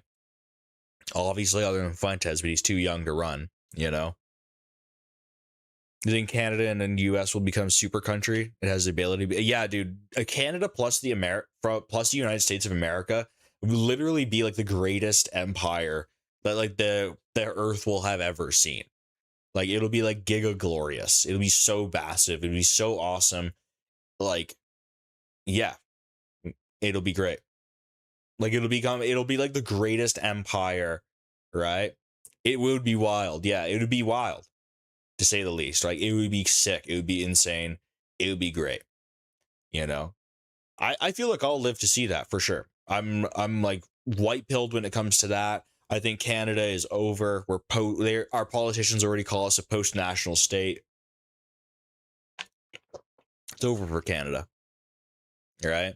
Our domestic politics don't matter whatsoever. It's like people like are ask me about Canadian. We cover Canadian stuff, but it's only because, you know, it's in an effort to demoralize people. You know, like we are here to demoralize you to not vote. You must not vote for Pierre Poilievre. Do not vote for Pierre Poilievre under any circumstances. If anything, like him getting elected would be bad for the right, because then it would put people to sleep. People would go, well, everything's okay. We elected Pierre Poilievre. It doesn't matter that, you know, he literally calls himself Little Goy on the Prairie. Like, it doesn't matter that he sells himself out to the highest bidder. It doesn't matter that his party literally just voted for trans surgeries and hormone blockers for minors. So that's our guy. Like the right, if Pierre did win, which the polling suggests that Carney would win in a landslide. So the Conservative Party, this guy lost, right? Like Pierre Poilievre lost the last election, all right? And then the Conservative Party keeps him on. That's like the dumbest thing ever. This guy's clearly not your right-wing populist guy. This is not your guy. And you keep him on, and then you vote for foreigners to stay in the Conservative Party, right? Under fairness. It's complete bullshit.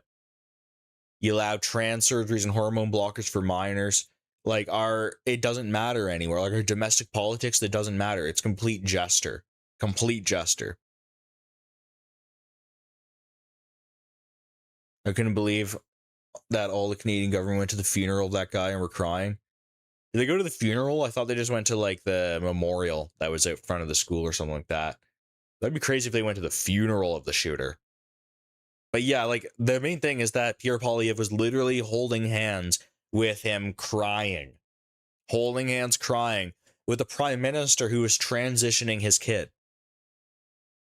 Our prime minister, most people don't even know that our prime minister is sending his, I believe his daughter to Tavistock in UK, the most notorious gender-affirming gender identity clinic in the world, Tavistock, where horror abominations occur. Yeah, but he ate an apple and got sassy with the reporter, so that was enough for boomer conservative and Gen X conservatives.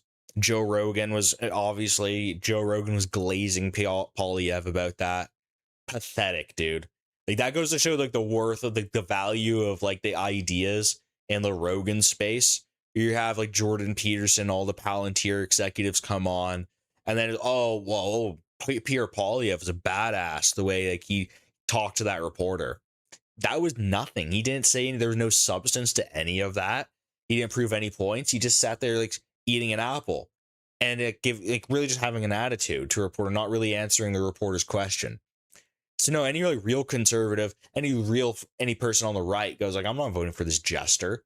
Like he's performing. He's being like he's just being like aloof and like he's overly chill to this reporter. It's like, no, you're a politician. You're actually supposed to answer questions in like good faith when a reporter asks you, right? This is like being ironic thing. That doesn't work, actually. People actually don't respect this millennial irony. Right? Like that it's not like he's Gen X, so it's even worse to try to be ironic when you're Gen X. You know? Like let millennials have their last little like bastion of quirkiness, you know? But he's not even that. It comes across disrespectful. Absolutely. Absolutely. Like call me a nerd, okay? But I don't get jacked up. I don't get like, oh, that was sick, he owned the libs. When I see something like that, I just go, well, he was avoiding the question, because I actually care about politics, right? I actually care about the policies and what you have to say when a reporter asks you about the policies. And when you give a non-answer, to me, it actually comes off as unprepared, and you think that you're aura farming, right? to somebody actually who's on the hard right, I see right through your thinly veiled attempt to aura farm by eating an apple and being like smart, you know, smarky or smarmy, whatever you know the words are.